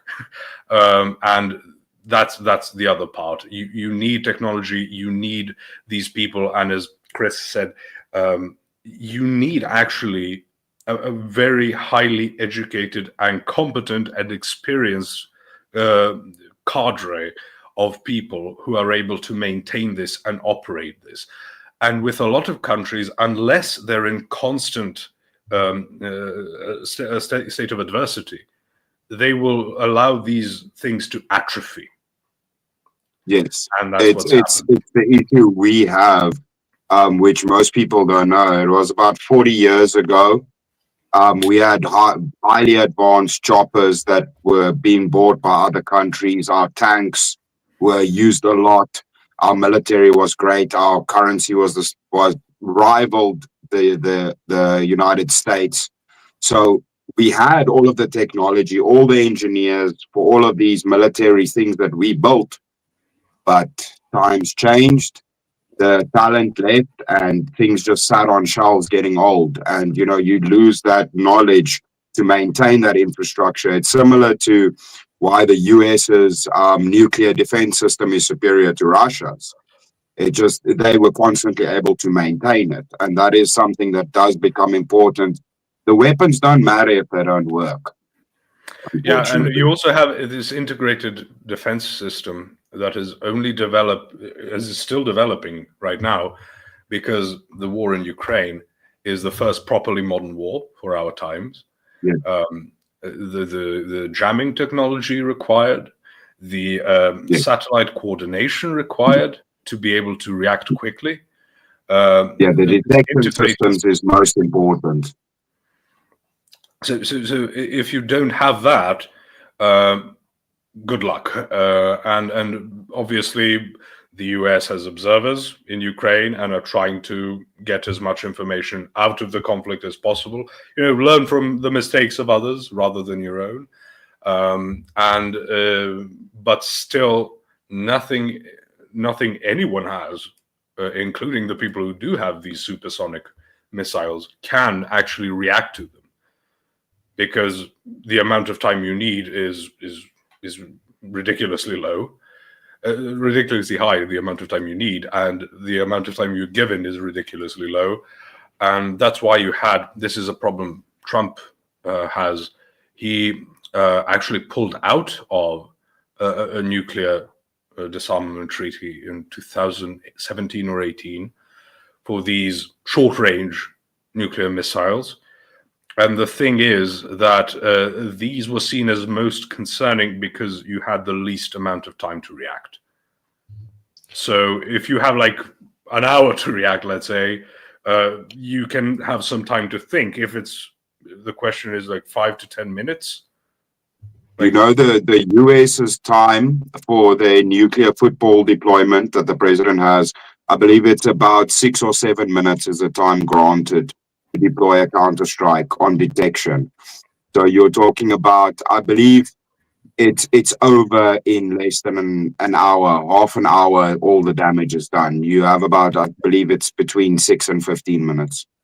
What I've heard is like after 70 or so minutes, like everything is over. Like the response, it's done. There's already been counter strikes. Everybody's already hit each other. It's over. Yeah, within the first hour.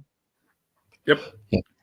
Well, I wanted to ask this question because part of the reason why I started my channel, Crisis King, and I talk about political philosophy, has to do with the fact that Orthodox theology has a specific way of understanding legitimacy.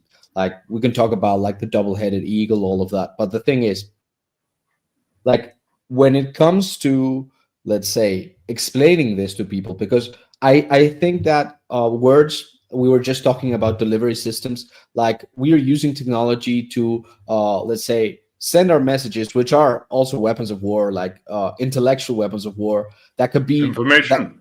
yeah, that could serve to also prevent war as well. Like I think that if people understood the proper Orthodox theology applied to politics, there wouldn't be such a margin of, oh well, these guys are saying that people can vote and people can just like get sovereignty by themselves, which to me sounds completely stupid. So like, what would be a way to let's say articulate our theology into a way that people also within Russia and Ukraine could understand? Because these are like countries that have been historically Orthodox, yet at the same time they have nowhere to point to say, well, no, actually we cannot do this whole democracy thing, we cannot do this whole republic thing.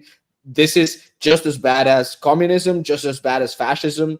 What we need is, you know. I'd have to disagree. It's not as bad as communism, because you're not being, having the entire parish marched into a church and then burned down. So sure, pride parades are bad. They're not that bad. So we need to have a sense of proportion here. The other thing is the church is reluctant to engage in politics. It is reluctant to engage in politics even when it's a monarchy. It's reluctant nowadays, so it will get involved only if things are very drastic. On the other hand, what is the church going to do? Like the fatal flaw with the church getting involved in politics is, unfortunately, politics is dirty business. Yeah, it will corrupt the church much more so than the church will heal politics. I'm not talking about getting involved in politics. What I'm talking about is articulating a positive vision where, let's say, you can explain the details of how authority functions. Because what the part of the reason why I became Orthodox was in part because I was studying advertising at the time. I wanted to know what gave politicians the authority to speak. I was very interested in the process of communication, right? So when you speak, you're already presupposing that you're, for example, an authority on the subject. You're taking upon yourself, you're appropriating, let's say, the position. You're positioning yourself performatively as a person who can speak on this subject and teach others, for example. So what gives, let's say, a president the authority to rule? And I would say that within an Orthodox paradigm, like, okay, God allows these people to, let's say, rise up and have some semblance of legitimate authority. But at the same time, our theology is completely, let's say, correct in pointing out that there's a difference between democracy, spiritually speaking, that democracy itself has a spiritual reality behind it, that the Enlightenment ideas have a spirituality behind it that is not Orthodox, and the distance between those things. And this is not participating in politics. This is actually talking about spiritual reality and talking about political philosophy more than it is, let's say, participating in the practical aspects of politics, which the church also does participate in the sense that, like, parishes are political units, whether you want to or not. Like, loving your fellow man is a political action. It's not political in the Western sense of the word, but it is political. But you see, you sort of contradicted yourself there. You said it is political, but earlier you said if the church started giving out brochures about how democracy is wrong, that's extremely political. That doesn't mean a bishop stands for office, but it does mean that you're affecting the body politic, and it will be perceived as such. And then the problem is the cascade effect of that is that, for example, you're the ruling party, while within your mandate, the church produces some type of push for anti-democracy, and then it's going to get politicized because the ruling party will start saying you are on the side of the opposition. And then, like here in Serbia, for example, you'll be accused of, oh, this is foreign influence. Everyone starts going mad, and then the opposition will start to distance themselves from you to avoid making these allegations seem genuine and accurate. So it's going to devolve into like 10 different political streams immediately. And then you're going to have these fringe groups who are going to try and appropriate, on the one hand, Like, oh, you see, this is what we meant. Let's go uprising now. And then the commies and stuff will say, oh, there you go. The church is always the worst thing ever. It will explode in a political whirlwind. That's why the church is so hesitant to get involved. Because why would it? I understand you're trying to think too philosophically about this, and a lot of this isn't philosophy. A lot of this is just everyday life. It's pure pragmatism, how people will react to certain actions. And a lot of politicians in Serbia are going to be, nominally Orthodox, but actually, who cares? But they need to be seen, on Christmas, holding a candle during the liturgy. I would actually like to hear your take on this, Bosch. I had a discussion with somebody about this. Whereas with the wording that the U.S. Constitution has to said the separation of church and state, where I said I took the position of saying I feel like it was more put into place to keep the government out of the church, but not the church out of the government, as it's usually phrased. And then I received pushback, but I asked them, how do you avoid the church infiltrating the government if the church is people? It's the difference in where the hierarchy sits, right? Where one is you have God and the other one you have people. All right. So since you're in France, but I don't want to be French. I'm a proud South African. I'm Dutch and Viking blood and Portuguese blood. The French is very far back. So you're saying you're just in between the Netherlands and Portugal? I wonder which country is. Well, I'm half Portuguese and half Dutch Norwegian. I'm just South African.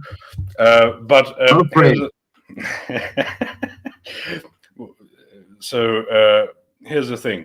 I mentioned this example before.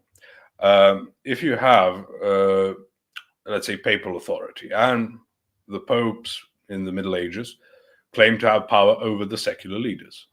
They have authority over kings and emperors. And then, on the one hand, you have a government like France, which is very centralized, very, very organized around the king, not a lot of delegation to the nobles and stuff. France was very, very able to resist a lot of papal pressures because people organize around these things. On the other hand, you had the Holy Roman Empire, which was much more, some type of proto-federalism. I know that's not a historically accurate term to use. I'm just trying to say it's much more decentralized as compared to France. So you would have... You mean the Catholic Church. The Roman Empire, you mean the Catholic Church. No, the Holy Roman Empire, I mean basically the First Reich, the Germans. You should know they're right to the east of France. but because they have this decentralized model where the nobles have a lot more power independently, whenever the Pope would say something or give some decree, the emperor would have to acquiesce because the nobles could use that opportunity to just say, well, we didn't want to do this, but the Holy Father said we had to, so you have this excuse, right? So you have these two models, centralized and decentralized. You have the model of the church infiltrating the state, and that's the church, ruining the state and having this political power over it. And on the other hand, France, where the church has influence as long as it suits the state. That's how I always saw the term separation of church and state. Obviously, you can say it also keeps the church from being corrupted by political matters. But on the other hand, to see the church as an institution is much, much different than seeing it as basically like religious people getting into positions of power. If you go to Britain right now, you have bishops who sit in the House of Lords. That's different than electing members of parliament who are hardcore, Anglicans or Catholics or whatever. That's the idea. And America is produced in a historical moment that a lot of people were fleeing this persecution, because in England itself, right, prior even to Britain, you have like Henry VIII persecutes Catholics. Then you get Mary, then she persecutes the Anglicans. Then you get Elizabeth, she persecutes the Catholics again. And that's the idea. If the church and state are, one thing, which is separate from Symphonia, which is what we hold to. If you have them being as one thing, you will inevitably break sort of both. Like the state will remain the state because it's just a nexus of power. But the church being involved that directly in it, where you have bishops sitting in like the House of Lords, which is equivalent in most ways to like the Senate in the US, is different to Pastor Bob preaches a lot of good things and stands for office and he gets elected, because now we have a different source of authority, as Ivan used to talked about earlier on, like where you get this legitimacy to stand for power. That is why I think it's not about defending the church. I think it's an effect of it that the church is, kept from these positions, but I don't think that was the reason. I think there's but as an interesting thought though, now we know most governments are, let's just say, corrupt. We can all agree upon that at different scales, but wouldn't it be good, let's say, with this involvement of the church, that there is now somebody who the government is accountable to, instead of them being accountable to no one? I'd preface what you said, Chris, with saying I don't think you're suggesting that hierarchs take political office. What you're saying is laity, Orthodox Christian laity, establishes, for example, even I can say this from experience, Argentina, when it used to be Catholic, quotes because it was a Masonic enterprise from the beginning, but when it used to be Catholic, like our constitution basically says that the president has to be Catholic. Now this right. they don't keep this rule anymore, but the constitution itself says this. So like, for example, to what Chris was saying, like the separation of church and state does not mean that the state is secular. Like and what he's saying is basically, well, we should push for the idea that government should be fundamentally run by Orthodox Christians, for example. Now, what I would also add to what he was saying was that like we were talking before about ideas and how people like how people commingle.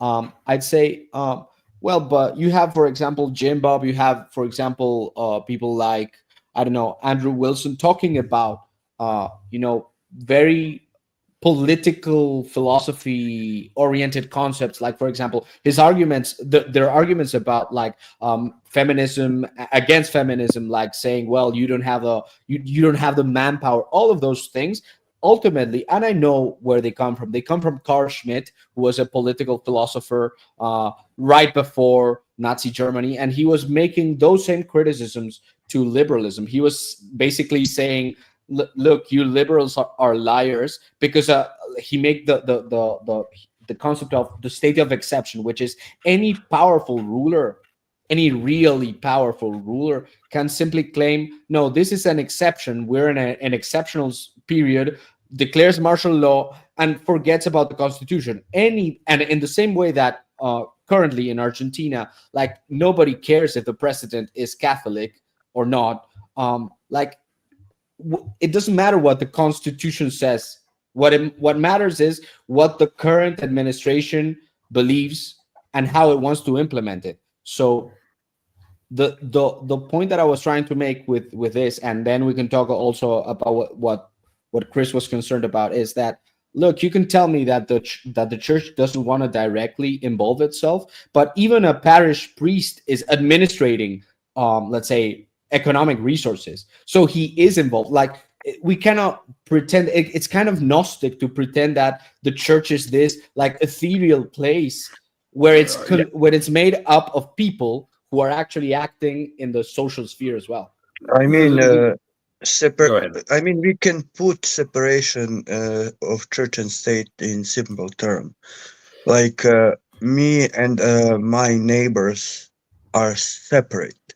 We have our land. So, and on our land, we can build our home. My neighbors cannot build his house on my properties, but we can cooperate. We can build the roads and so on. I see similar church and state. Uh, Church can inside of itself govern as it wants, like any way it wants.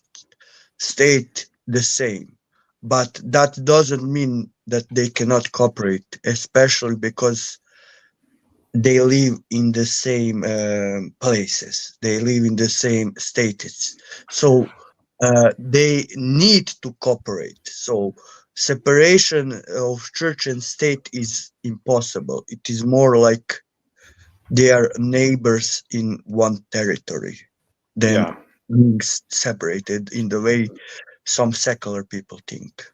So that's why I believe Symphonia is the answer. The church cannot ignore it, but at the same time, let's say you have the Coptic Church in Egypt. Do they organize a rebellion? In what sense do you mean? In any sense, do they? Everything from armed, let's say not armed because bloodshed and stuff, but do they stop cooperating, like a peaceful, protest or whatever? Do they try to overthrow the government in such a way?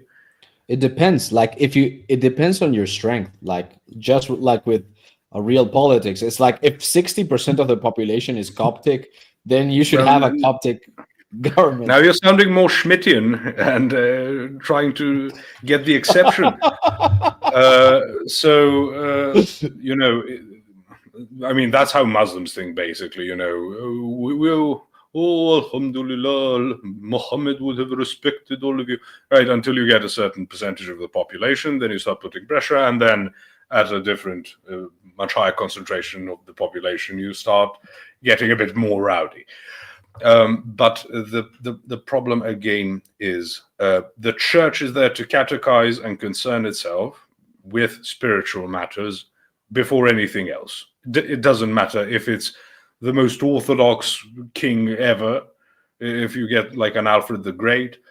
It doesn't matter if it's a communist dictatorship. The first and basically the only mission of the church is salvation. The only reason why it might get involved into secular matters is for the purpose of spiritual considerations. So I understand what you mean, but I think catechesis is the only way to go. I did an interview with Andrew about Christian nationalism, and I don't think either Andrew Wilson or Jim Bob are drawing things from some type of Schmittian consideration directly. It falls into the same type of argument one would use, but it's also the case that you're not going to I think the US got to 1% of the population being Orthodox rather recently, and that's going to obviously, thank God for that, it's because it's on the rise. But you don't, even in Serbia, you don't just have that impulse. And the church started, my priest started, nudging me like, how about we get a king or something? I'd be sort of like, what? Even though I'd agree, I'd start feeling like I'm some part of a conspiracy. And that's not how things work in practice. Catechesis is the only thing, like setting up not just catechetical lectures necessarily, because those are mostly for, trying to get people into the church, and then it's where the real learning starts.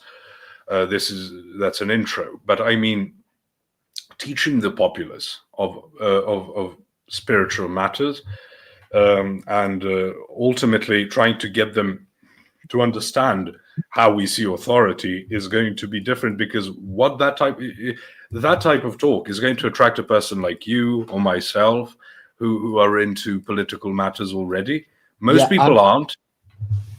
Yeah, I completely agree with what you say, Posh. But at the same time, it's like if the church claims to have, let's say, a real relationship with Christ that is, let's say, perpetual, that is eternal, that the church is the mystical body of Christ, then why is that singular topic the one that is, let's say, out of bounds? Like the church could have, like, let's say, I don't see it as violating of another jurisdiction, in the sense that the church will tell you how to raise your child. The church will tell Yes. you how to be a good husband. The church will tell you how you should work.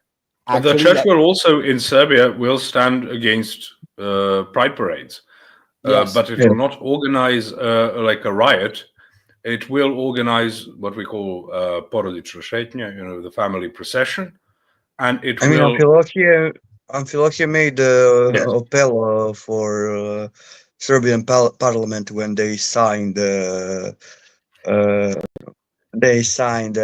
Bristol The agreement. Brussels Accords. Yeah. So we have bishops and metropolitans, in this case, Amfilohije or Amphilochius in like the Western nomenclature. We had these involvements. Like the patriarch was asked, "What do you think of pride parades?" He said, "No, we cannot support this. We cannot."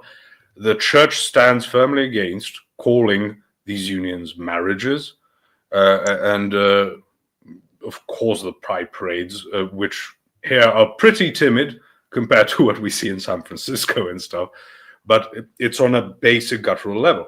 But that is where the church is addressing these very, very broad things. But if the church starts, we can, if you want to get into the theological term is nitty gritty of it, should the church start talking about the tax rates? No, is it moral to start? Is it moral to start taking more than like the tithe, like the 10%? Is it that's the problem. When we start getting into everything is political, in a sense, yes. In another sense, no.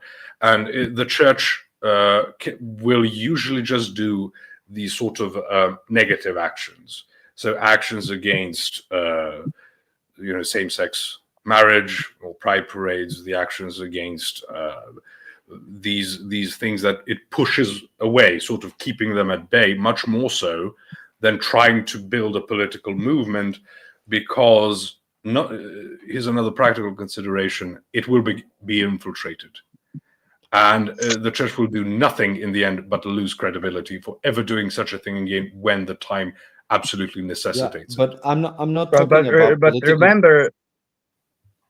remember in the past. But remember in the past, like church had influence in the court, like in the court system, where they like if you wanted to get divorced or something like that. And I believe in Apostle Paul said like it is better to settle among yourself than to go to Roman court. So if we think about that in Orthodox country, we could create courts that if you both are Orthodox and you agree, Orthodox Sharia court. But you can create something like that and among yourself in Orthodox courts and so on, like family courts, some social institution that are Orthodox and so on. If you're both Orthodox agree, why would some secular person choose where your child will go or something like that if you are both Orthodox and you are living by that standards? Again, both of you, and we add that in past. It is not something new. Like it was, and I call that legitimizing ideas. Like we are talking in the ether, people are hearing it. They don't need immediately to accept it, but let them put that in their mind. So in the future, that will be legitimate. That's not So here's the thing. I agree with you completely in theory. In practice, it would also mean, for example, let's say the US, Mormons get their courts, Muslims get their courts, everyone gets their courts. So the thing you mentioned about the Apostle Paul, when he talks about the Roman courts, we are making a grave mistake when we think, okay, that's the secular thing. There was no secular thing in Rome.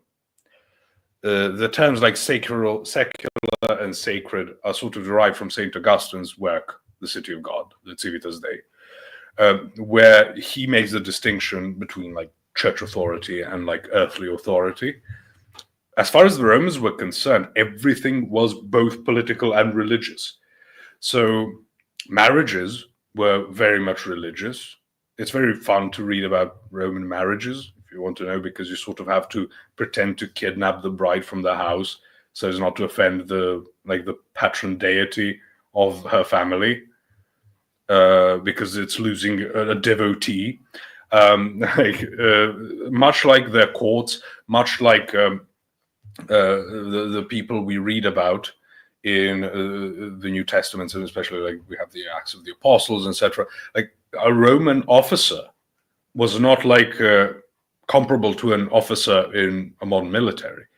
No, because he would have to make certain sacrifices. He would have to pray to certain gods, do certain things. These were very pagan things.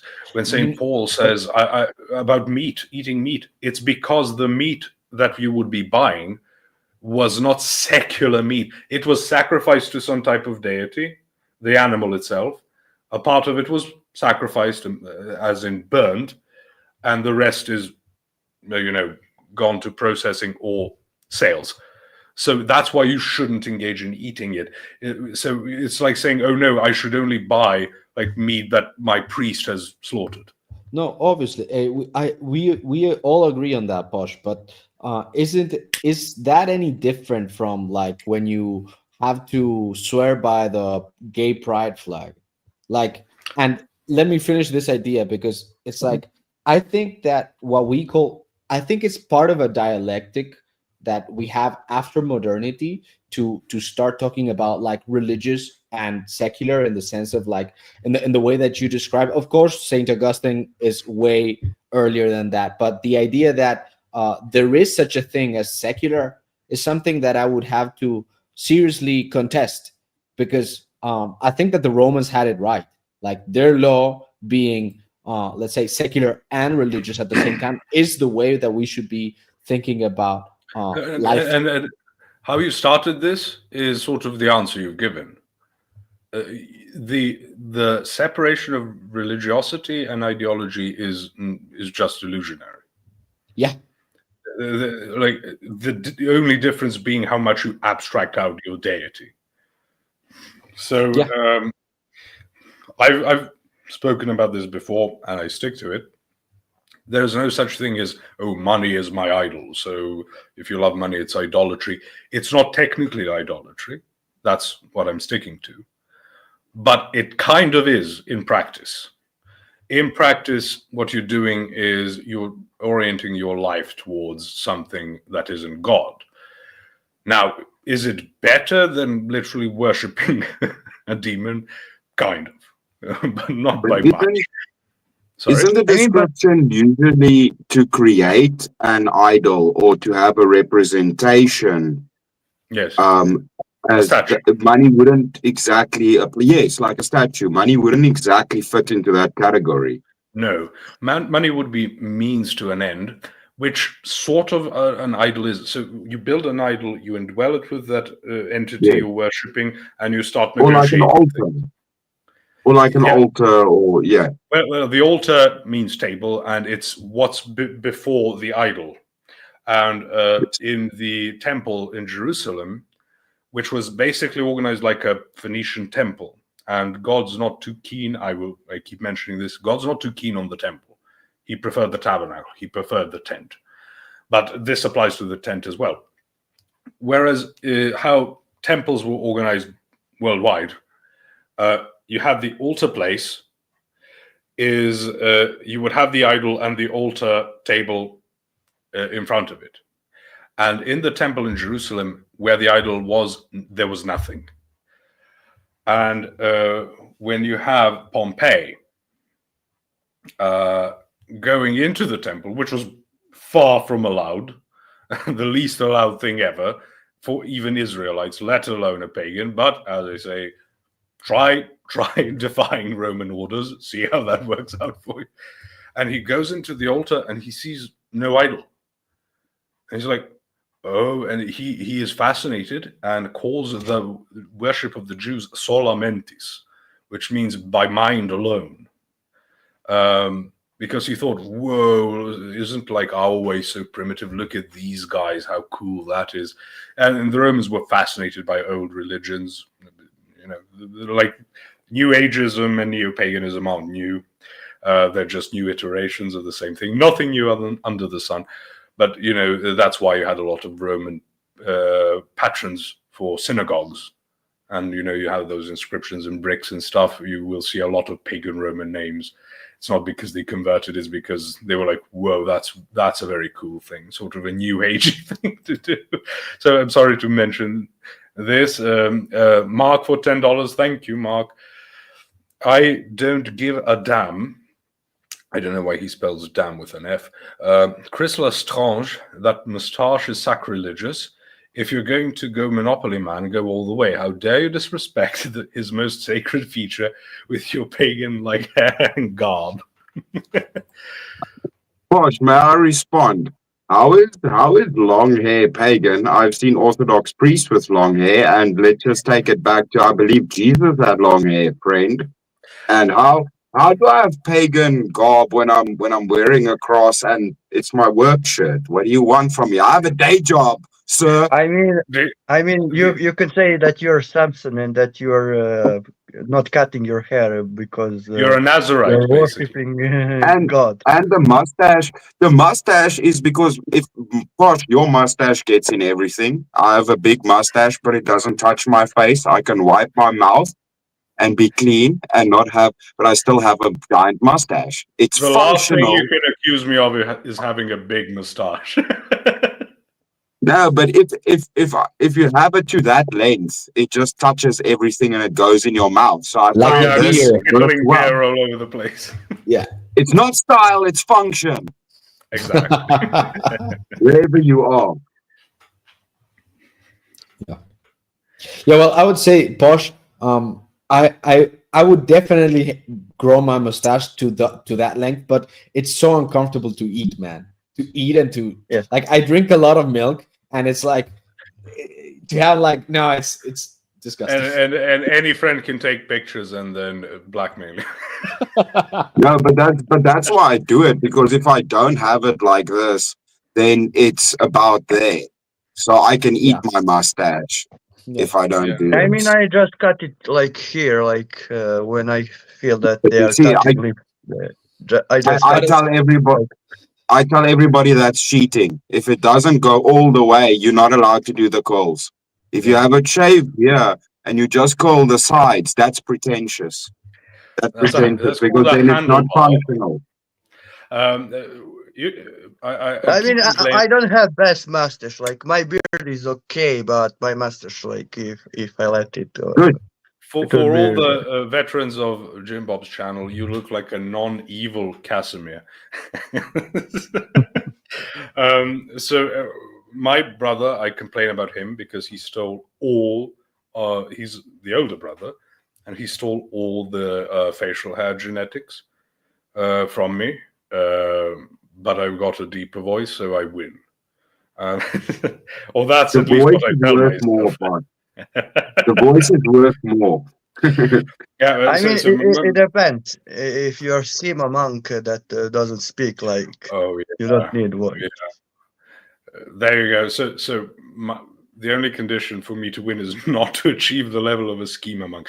But then God might exactly do that. Might say, that's exactly what you need to do.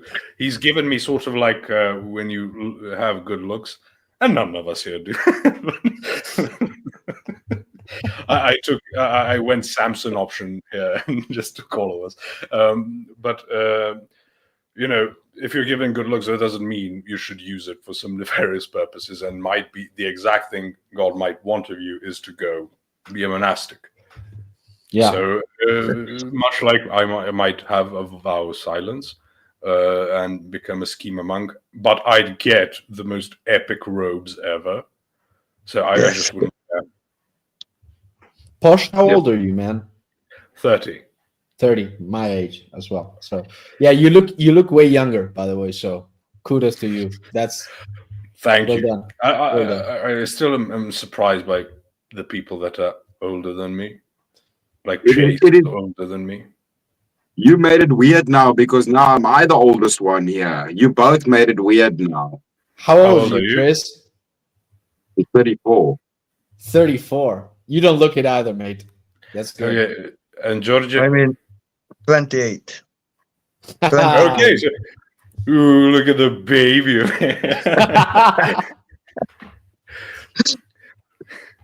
Yeah, no, that's good. That's good, man. But you guys, you have no gray hairs. My beard is starting to gray. Oh no, I It's do. terrible. Nah, You one or might two. not be able to see it, but One or two. I'm One or blonde, two. so even if I had Yeah. gray, like it is No, hard to know. I'm blonde and you can't tell. That's the only. oh yeah, that's an advantage of being light-haired. Yeah. It Yeah. hides it better. So Yeah.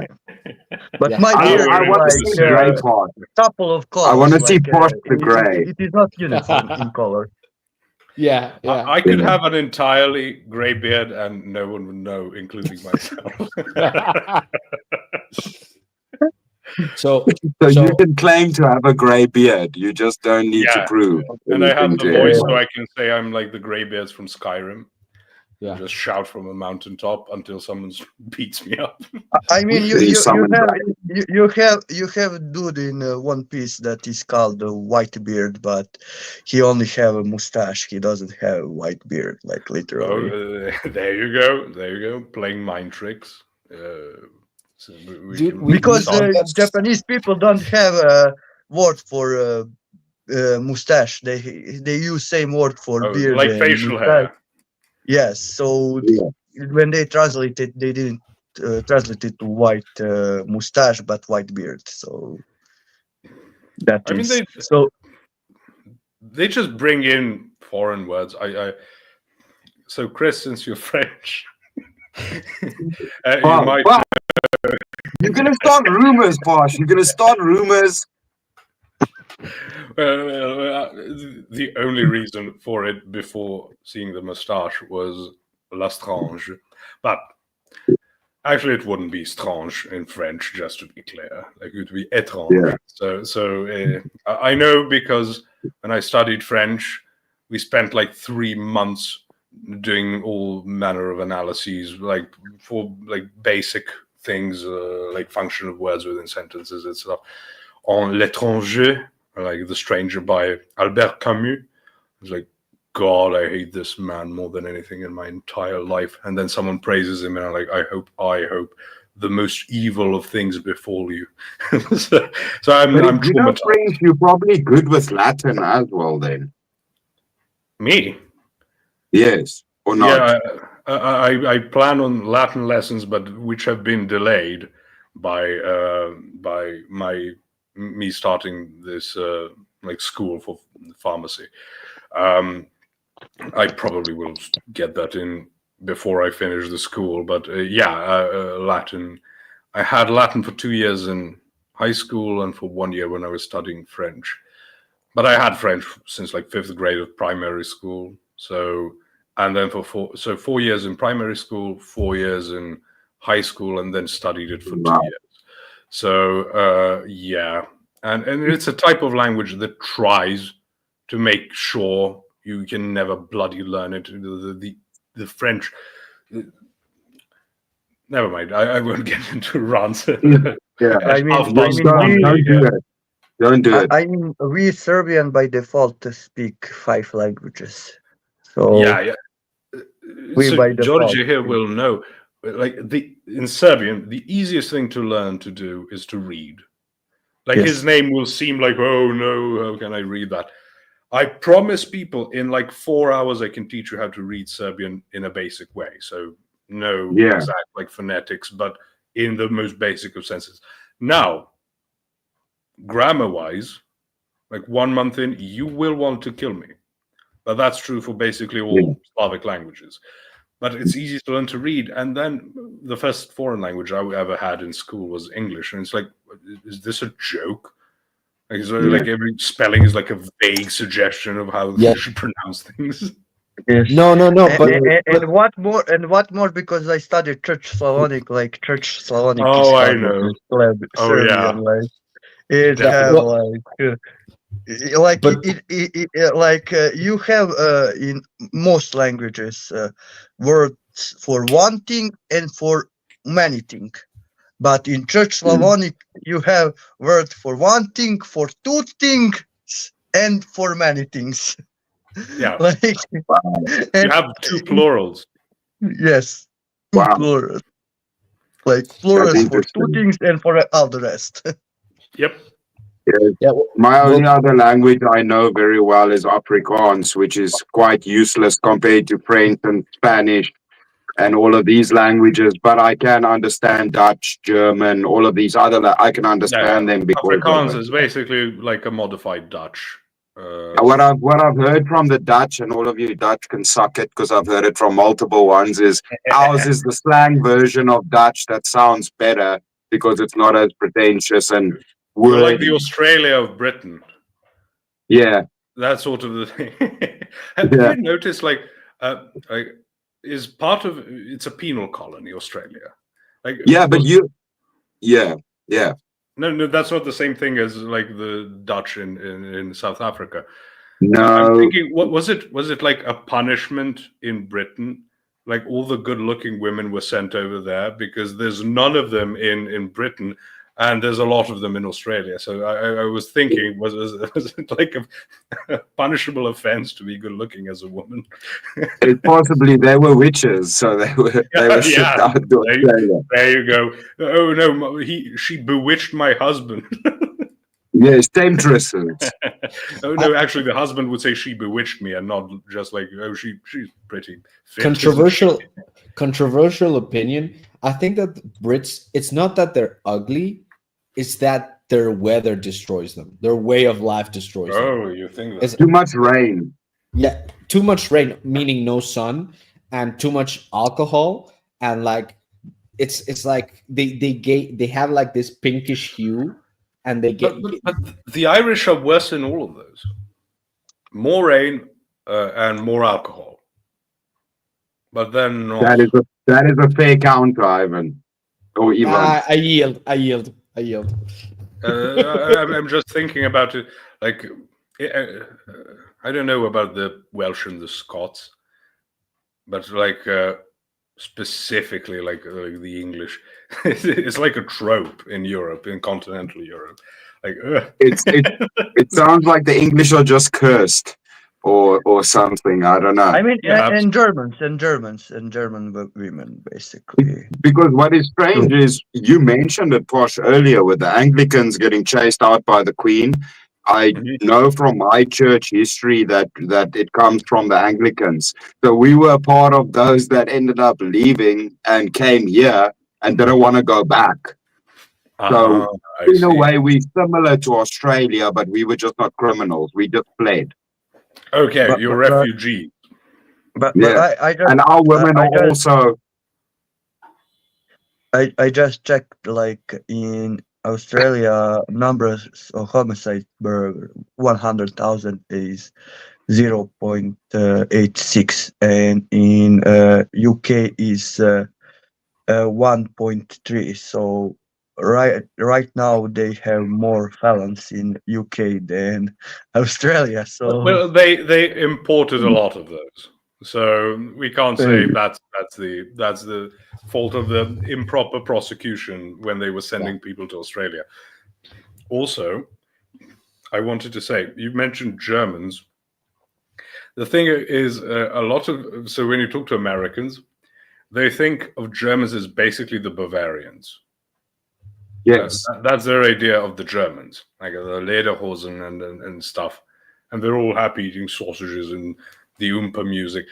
That's the one part of America, of Germany, and it's the southern part, and it's the least stereotypical as far as behavior is concerned. But the Lederhosen is, let's be clear, it's a pretty epic get-up. I'd get some if I could. Wouldn't wear it, but I'd have it. And then the other thing is, when they think of German women, they think of like the ones from Oktoberfest, which is probably more widespread than just the American mindset. But they basically imagine like Nordic women, not German women. Because German women tend to be like 200 pounds minimum, which is something I learned in the last couple of years. It's like, what? And then you realize, oh, really? Because the Germans are pretty hefty people, hardworking, but they relax at the end of the day, apparently. Yeah, it's probably feminism as well, because what I'm seeing right now, it's like a lot of women are letting go, and it's because of not really. If you watch European old movies and so on, and they would put stereotypical people, Englishmen, German, like even in movies like 40, 50 years ago, like German woman would be fat, like she would not be skinny, basically, like. Yeah, and let's not forget the Angles and the Saxons are both from Germany. Right, that's the extraction you get for the English. So that's where you get the connection. So when you see a good-looking English woman, you can imagine it's from the Scandinavian part, so like the north or the Celtic part. Yes, like we mentioned, the Irish. So it's great to end a stream on a bit of proper European racism, and two of you are on separate continents. So yeah.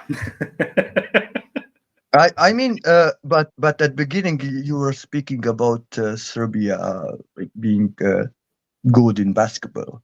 Like if you look by the region, Dinaric region where mostly Serbs live, is actually they are tallest people in the world. Second to us are Dinka tribe in Africa, but actually Serbs are taller by 1 or 2 centimeters, so on average. So when he says the Dinaric part, that's like the when you look at the Balkans, so not exactly the coastline, but a bit inwards towards the east. Those are the Dinaric mountains, and that's where you have the tallest people, and they're also not like the Dutch tall people tend to be skinny tall people, like they are robust. They're literally like ogres. So that's fun, and that's where you get all the Balkan couples be like. It's like a Bratz doll and Shrek. Basically, like big hands, big everything. Like if you see Dinka people, you will see like skinny, like they're tall but they're skinny. If you see like Dinaric, like from afar, like you will think normal person. When you come close to him, like what is the mountain of the man? Like if you're under 100 kilograms, you're like considered gay or something. And basically they needed to be and basically when Turks were there, like because Montenegro they are part of that Dinaric region, like they were once they weren't conquered by Turks because they're huge in the size. mountain parts. You can imagine like they coming from the mountains, like the 6 foot something, and Turks were on average 5'4" at that time, and then you have ogres coming from the mountains like killing Turks, like and they couldn't have like wheat and grain agriculture. They would only eat like meat and milky dairy and proteins. So they will be like huge. So Osh, I have a question. so What that's why from that regions you have many basketball. Like Yeah. if you look at Yeah. roots, most of basketball players are from that region. Yeah, I wanted to ask what's your take on Armenians?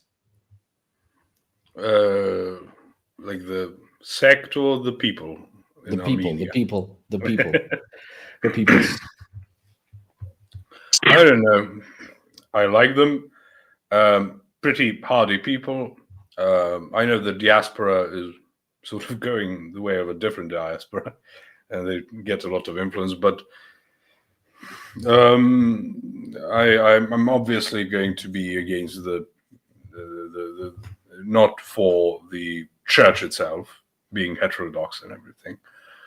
But I believe they're steadfast. I believe they're robust, and I hope the best for them. And with the things that have happened in Nagorno-Karabakh in Azerbaijan in the last couple of years, which was organized by Israel, best friend of Christians ever, and enemy to Muslims. Like, both of those things are very, very, very true. Just so you know. I can't help but feel sympathy towards them. It's sort of like how I view the Copts in Egypt. Okay, no, I was not asking in geopolitical terms. I was simply asking because, like, we were talking about women, and I'm half Armenian, and like the Armenian women, I look more Armenian than you do. Yeah, except maybe the nose. Like, I've got a very small nose. Yeah. So I cannot be accused of being an infiltrator from a certain group. No, you look Albanian. You look Albanian. I also don't have the nose for that. It would have to be flat. I'm kidding. I know. You're going to summon Doom and Oxy here. And if you thought this was rowdy up until this point, you have no idea how rowdy it gets when he jumps on. I didn't know you meant in that sense of demographic analysis. But we don't have any here. I'm sure we have some somewhere, but like not a group, not anywhere you could interact with them. Not a fan of the Kardashians. I can say that. Not a fan of Kevorkian, the Doctor of Death. so you do have some exemplars that don't exactly do you any good.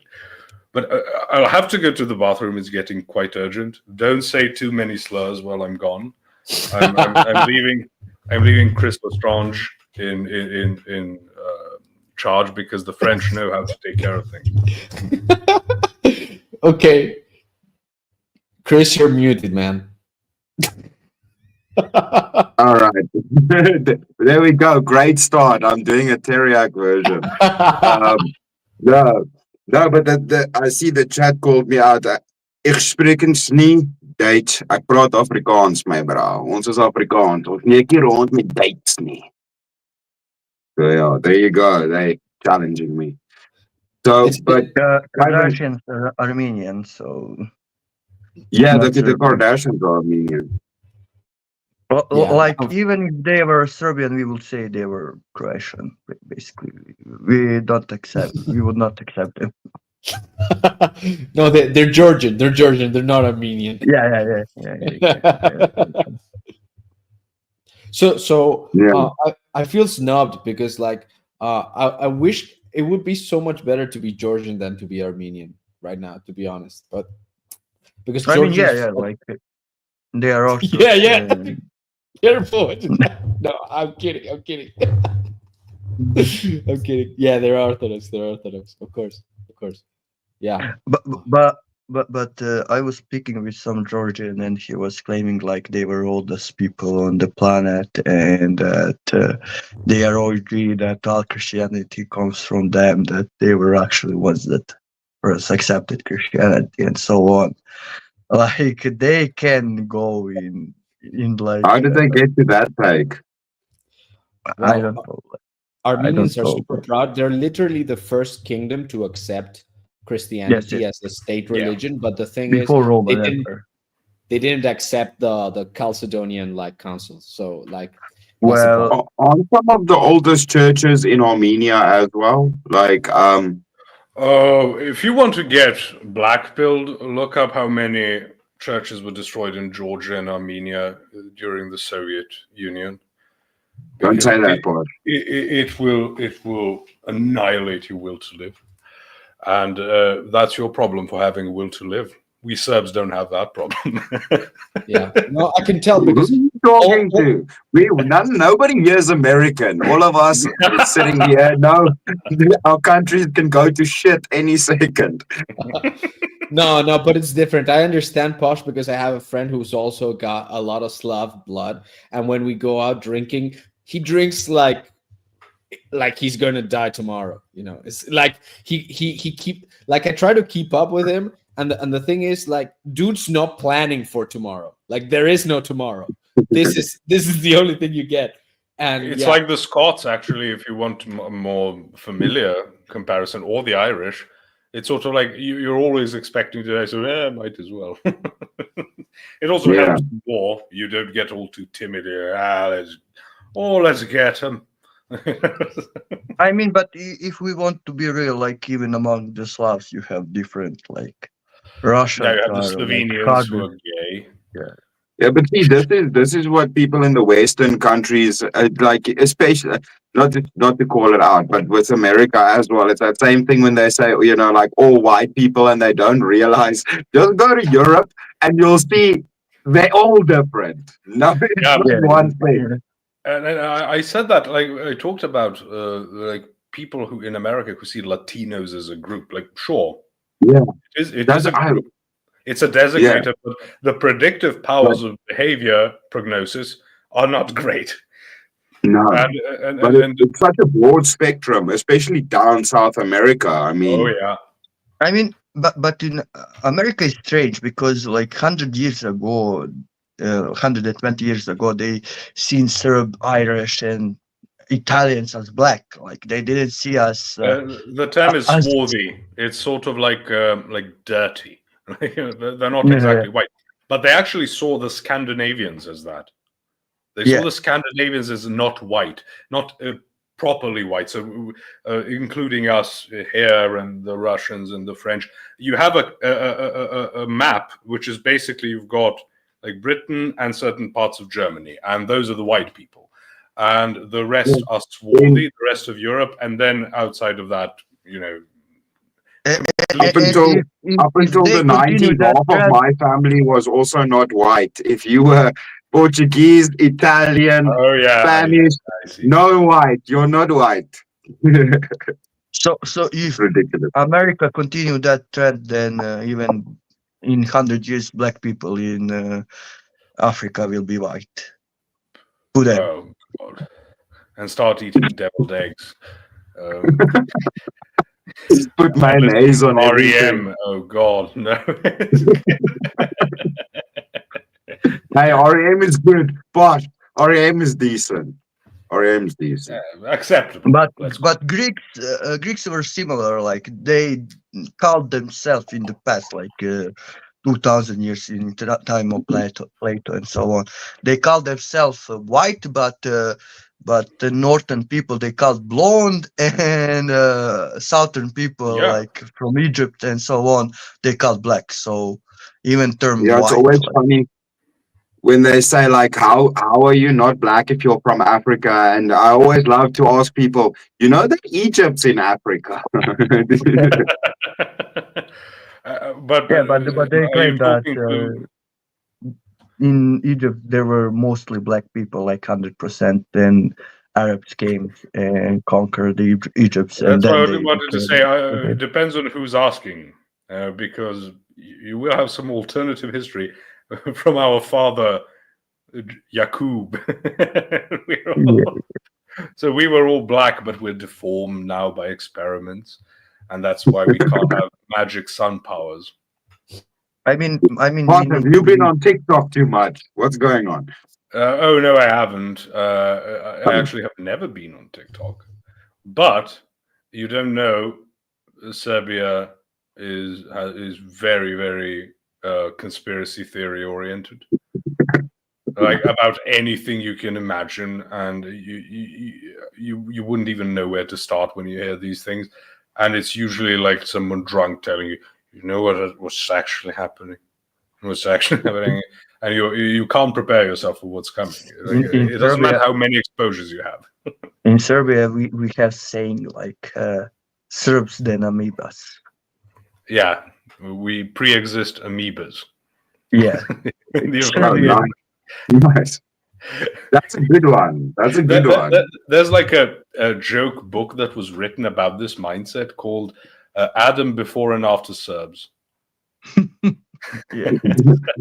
That's Actually, it is not joke book. Like in one autochthonic book, he wrote like Adam, first humans were like 6,000-7,000 years ago, and then Serbian culture was 10,000 years ago in like 100 pages later, like Yeah, and 100,000 years ago, like in so like Adam started 7,000 years ago in his book, and Serbian culture was 100,000 years ago, and Yeah. it was not like joking book, like it was actually he was wrote like a real history book, like he wanted to be super serious and so on. So It sounds you like can imagine. It sounds like the UFC champion from South Africa. He did. It's like every country has their one where he Yeah. also has his saying where he says, "What hulle weet nie wat ons weet nie," which it's so stupid, but it's so good because it just means they don't know what we know. So it's like just we're better Yeah. because they and don't know you what can't we know. refute it. Yeah, you can't because you don't know what I know. Because if you knew, you'd agree with me. But what doesn't really help this mindset in Serbia is that near Belgrade there's an archaeological site called Vinča, and there's a whole term called Vinčanska kultura, like the culture of Vinča, and I think it's the oldest settlement discovered in Europe. And that really tends to pump up some these theories. Also, like where I live, near where I live, Is that close to you, Bob? Like where they made a discovery, or is it just in Serbia? In Serbia, so I'm in southern It Serbia. is like 30 kilometers Okay. from me, like it is close from me. Yeah, so he's in Belgrade, which is No, Mladenovac. like Serbia. Sorry. Mladenovac. Oh, Mladenovac. Sorry, I thought you were in Belgrade. Well, it's so Beogradska općina, but it is like yeah. So not exactly, but kind of. yeah. So the thing is, like near where I am, there's a different archaeological site called Plochnik, and that's where they found the oldest archery ring that's been found. It's like 7,000 years old. Wow. And again, really not helping things. I mean, they were digging in my town. They were digging for setting up lampposts up and around a hill. And a couple of times they had to stop because they came across like ruins from like Roman times. There was one which was like a Greek temple and all sorts of things. Like it's just anywhere you strike with a spade, you hit some archaeological site. But then you have these very, very extreme ones, like with Vinča, extreme in the sense of very I rare. mean, after Italy, Serbia had most.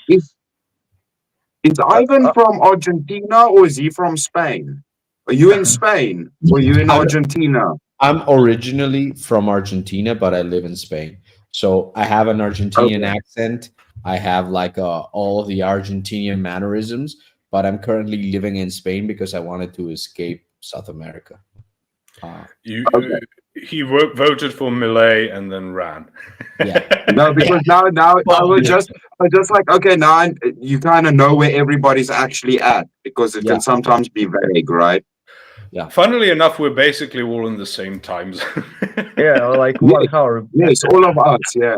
Like 1 hour. There you go, being united. But Serbia, after Italy, had the most Roman emperors coming from modern country. So that Yeah, show how historically important. including Constantine the Great, Yeah. Saint And Constantine. Sremska Mitrovica Sirmium was actually Yeah, one of four centers of Roman Empire and so on in time of Diocletian, basically. And yeah. you had Arian council that was in Sirmium, like not protest things to happen, but it showed like culturally. Yeah. So we, But- we have a lot of history from that time. and but problem is that with winter culture, especially because they shown some signs on some pottery and so on, and they want to make that like some type of language, some type of letters and so on. Maybe they are not, but Very basically, speculative. yeah, basically Serbian conspiracies already named that language Srbica, Serbian language, like Yeah, 7,000 years ago. It was named Srbica, like, and they claim like that is named Srbica, like no, like yeah. Serbian. Like, Because obviously, I mean, come on. yeah, So yeah, it's fun, especially in the Balkans. I've seen others like Albanians who claim that the original Egyptians were Albanian, yeah, and and Macedonians too. we're Like, not. Oh, Macedonia, yeah. Uh, you have no idea how fun it is to be a conspiracy theorist here. yeah, You cannot conceive of how fun it is. Because oh, Alex Jones, it's so fun. Like pff, beginners, novice. I mean, do you know Vladimir Lalic? Did you watch him, Posh? Is he the one who explains like how the languages develop? Yes, and how he seen demons when he was young and so Oh, on. yeah. Not too much, Bodybuilder but and I do. so bodybuilder and so. But to me, funniest thing is like when he is bodybuilder, historian, linguist, and in Balkan Info when he was speaking, like he have like introduction like Alpha Theory. Yeah. So again, we won't talk about too many Serbian No, conspiracy theories because you have again you have no idea. But I assure you, it would be fun if you got into them. But it's too many local references, so it's probably not fun for foreigners because it Yeah. takes too much context to understand how funny it would be. But yeah. Is your national anthem the truth of flute music? well, We have Vladi, ours is called God of Justice. So yeah, take that, other countries, because well, we are one. Nikolai, Nikolai Velimirovich said that our is best because it call upon Vladika saint. He said because it call upon God of justice. He said that because it was before Second World War that anthem, Yeah, and he an said like Orthodox saint said our anthem is best. So so.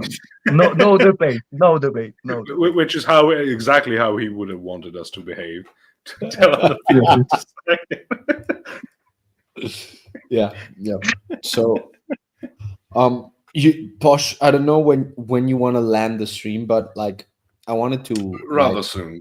yeah, I wanted to like at least give a little bit of an inkling towards like saying I understand that you want to defend your friends and this and that, and like Andrew Wilson talking about politics, and it Right. may as well irk you, like you might not be amused by it, but I do think that there's an aspect of, let's say, talking about politics where like it's better to know what we're talking about before we speak, right? And I understand that they themselves might not be, let's say, directly be drinking from the Schmittian pond or the Schmittian pool, but for example, Oren McIntyre, who's a North American I'm aware commentator, of him. Yeah.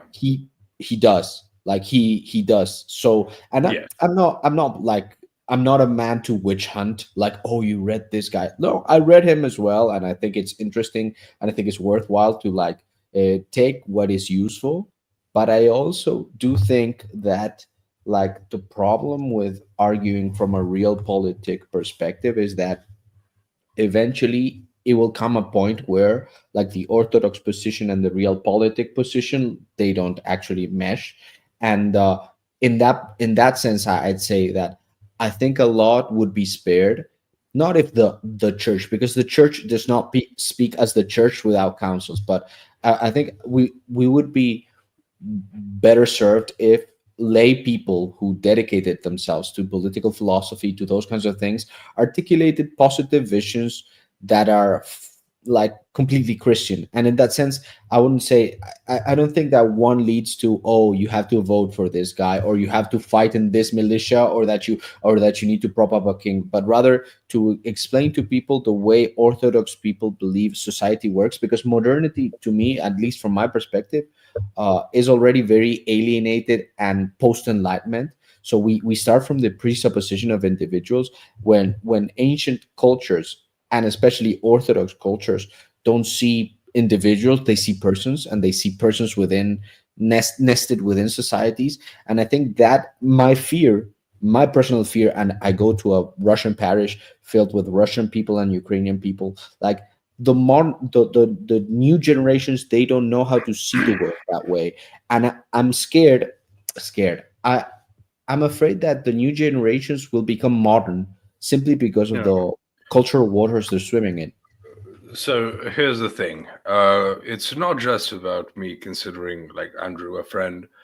The problem again is you're thinking too abstractly, which is part of how we're all conditioned in the modern world to think. So unfortunately, we all grew up with modernism. That's not something we can defend against. Even someone like me or Georgia here, like, we grew up in the modern world, and if you go to school, you will learn a lot of things in a modern way. The problem is, there's a difference between having Andrew debate things on feminism and presenting an orthodox worldview. Because if you start defending things only on a holistic orthodox approach, you will have to do a lot more than defend a particular point as to what person we should vote for, what person we should nominate, what law we should support, etc. Because in America especially, the first thing that will happen is if he starts explaining the Orthodox view is, the first thing that will happen is you worship idols, because it's still a majority Protestant country. So the first thing that he will encounter is having to explain iconoclasm before he gets to any point he could make. Yes. I understand why you would want to have these debates. I would love for it to be the case. That's not the realm we're dealing with. That's not the battle we're fighting. You're trying to win on a strategy level, whereas all the things you would have to do would make you lose on a tactical level. So it wouldn't work. I remember back in high school when I went to, like, religious classes, and you would choose, like, between religious classes and, like, civic classes. It's like an extra thing you have to do alongside. Georgia knows. It's like one or two, like, classes a week or something. I'm teaching. And I remember. Sorry? I'm teaching that classes. Oh, excellent. So the person who was teaching my class back in high school, this woman had a master's degree in theology and everything. She was the nicest person you could imagine, like, very, very, very orthodox, very pious and stuff.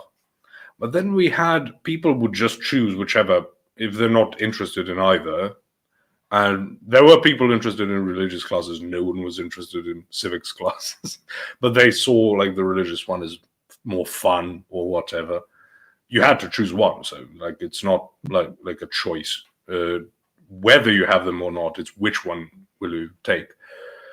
And there was this guy who would love to have debates with me on religion and stuff, and he started asking questions, and I'm like in the class, I'm not going to respond, and she's very nice, she's very cordial, but he starts ramping things up, and at a certain point I snap and I start debating him like live, and it turned out that my approach was much more effective, even though if I would have gone via an abstract consideration of things, why would I get involved? I'm not the teacher.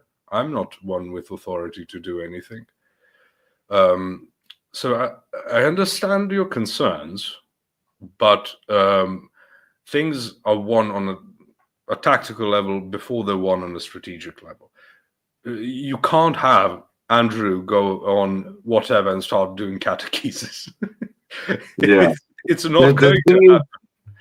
Yeah, I mean, Bosch, that's also why I believe he makes it very clear that he's not coming there to preach or come anywhere close to even his own beliefs.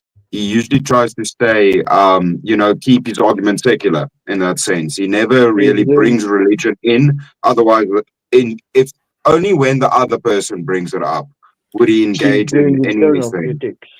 Yeah, he's trying to engage on a very practical level, and you're not going to do that by having to, explain the entire Orthodox faith. Which only probably a very few bishops could. Yeah. I'm sorry. Perhaps I should have qualified what I was saying better, because I actually agree with what you're saying.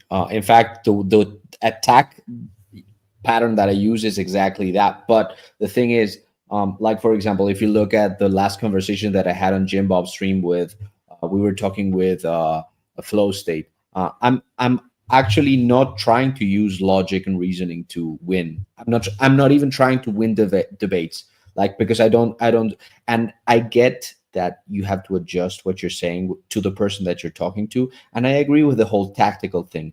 But I also think that if you're an Orthodox Christian, it's good for Orthodox Christians who are already within the church to have, let's say, a map, like in the same way that you would explain, I don't know, it's better to understand the church fathers. It's better to understand like what John Chrysostom spoke about. It's better to have like, and if you had that cheat sheet, in a sense, if you had that pattern, if you had that model for you to have within your own mind as you think through stuff, it will help you out. In the same way that, for example, I never speak directly about theology if I can avoid it, but I'm always using theology to inform what I'm saying to other people, right? So like, that's what I'm talking about. I'm not talking about like having this one monolithic message to spread to the people who are not even Christian, like, because that doesn't work. Like, materialists will never understand those things.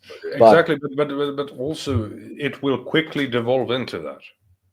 I mean, like in Orthodox political theory, closest things to Orthodoxy is actually monarchy, like because monarchy of the father and so on.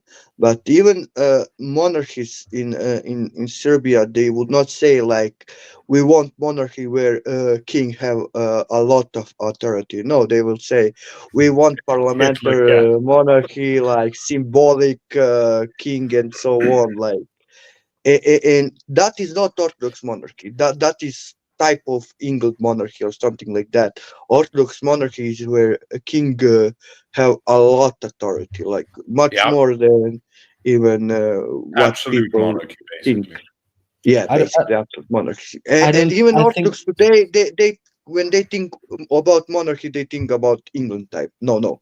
Like, Orthodox monarchy is absolute monarchy. Yeah, the king rules. Yeah, not sort of agrees with the parliament. So problem is that even Orthodox are not ready for that. Like, but everyone become Orthodox. Like in Serbia, you have 80%. They are not ready to tell them, if you want to be completely Orthodox country, you need to have an absolute monarchy. They are not. They are not ready for that. I don't think that Orthodox Christianity is in favor of absolute monarchy, because I see absolute monarchy as a modern invention.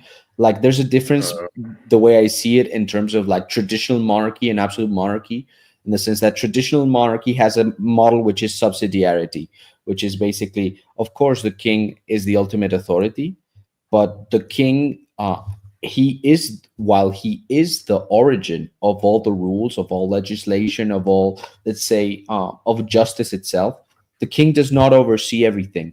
Absolute monarchy is the end result of feudalism in Europe, because there hadn't been any, let's say, ways for the monarch to concentrate that much power, even if they were monarchs. Like Wait. You're sort of trying to say absolute monarchy is like a dictatorship, but even in dictatorships, subsidiarity exists. So you have to do it based on practical limitations of how much attention you can devote to minutiae. Even larger things, because they tend to take a lot of your time. So yes, but you don't have a parliament. Do you have a parliament? No. In traditional monarchy, you don't have a parliament. Absolutely. So do you have like independent, what are they called? Feudal lords, like nobility? Yeah. Independent. Well, independent. They're not completely independent, but the monarch cannot possibly oversee every single aspect of what they do. Even in absolute monarchy, the practical limitation is that the monarch could, in theory, sort of like with the British monarchy, the monarch could dissolve the parliament. But the problem is that noble lord might choose to rebel. Mm-hmm. So the fact that you have absolute monarchy is not sort of like Stalin cleaning house every couple of years, so no one can ever go against him. It's not modern. It's always been the case. You have feudal lords in these senses. You have the nobility who have their own regions, and they, in theory, obviously, are supposed to oversee those lands in the name of the monarch, because that's what monarchy means. It means one ruler. That is all power.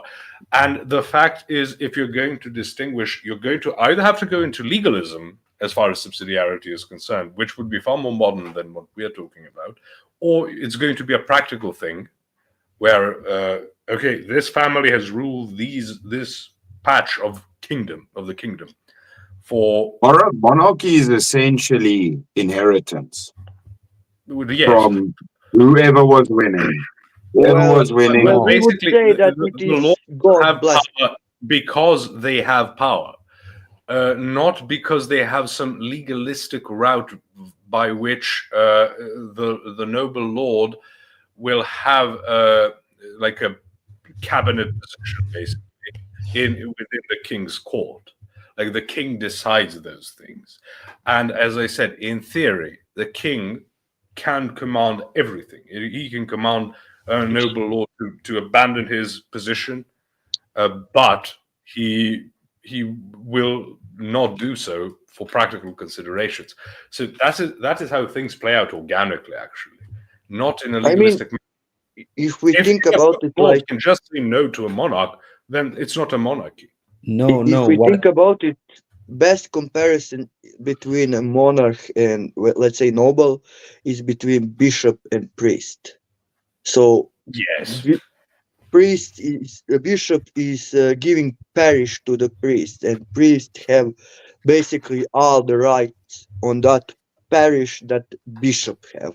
He can do everything that bishop have, but the bishop can take away that at any moment. And especially if you think about it, like you had a title for the bishop in the Greece, despot, and you had title for the ruler in the Greece and in Serbia, despot.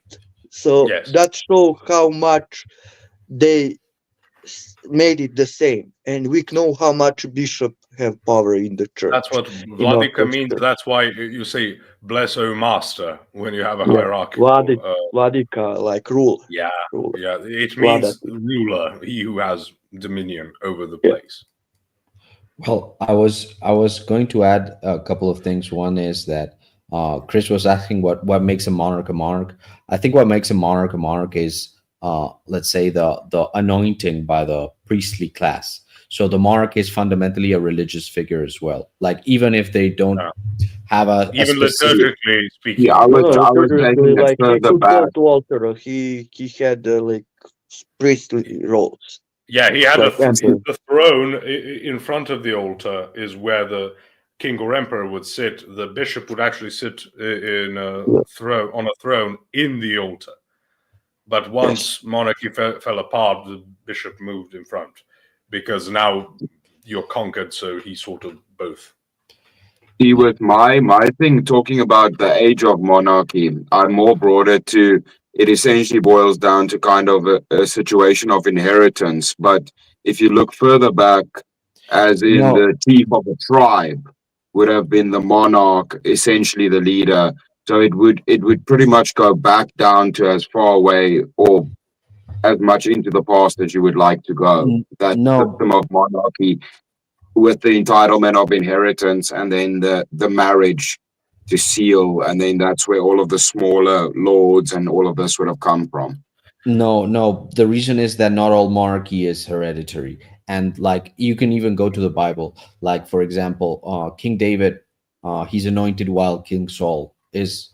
So you have two anointed Yeah, people at the same time, but we and don't have the office of the prophet. That's been abolished. So if we find another Samuel, maybe, but that we've been told that won't happen. So no, I no, understand what you mean.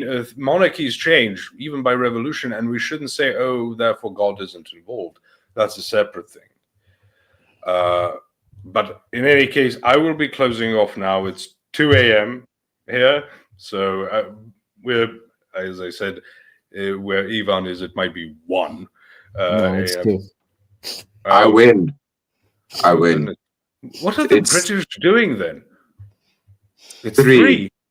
Ah, Christ. Wait, that means you're the outcast, so we get I mean, funniest thing is that kick you out. I mean, funniest thing is that in Spain we have same time as Serbia, but in Greece they are 1 hour in front of us. Yeah, Like, but that's because we're on the different ends. But when you think about it, Britain is closer than Spain, so it's again the British being gits. So I decent just left always on time before we I could. always just say I'm in Wakanda, so I'm in the future, so I win. no, Wakanda is in the past and in the future Yeah. in the same time. You will let us know what happens in an hour, and we appreciate that, Chris. So, and I won't even call you French. So, okay, lads, that's where I'm closing Thank off. you, Paul. Thank you for jumping on. Thank you Everybody. for listening before that. I'll start removing you if you wouldn't mind in name of the name of Trump. So, I will God go bless. myself. Okay. Thank you, everyone, for being here. This lasted longer than I thought it would, but it was pretty fun, let's be honest. And I appreciate everyone for the support and for listening. I will probably be on next on Sunday. Maybe tomorrow. I wouldn't bet on it, though. So if I feel the inspiration, I will go on tomorrow. But Sunday is the next planned one. But we'll see what happens. It's a volatile time around the world. So I hope you had some food for thought. I hope you got some information out of it. And that's about it. So thank you, everyone, again for being here. And I'll talk to you in 2 days at the most. So thank you and God bless.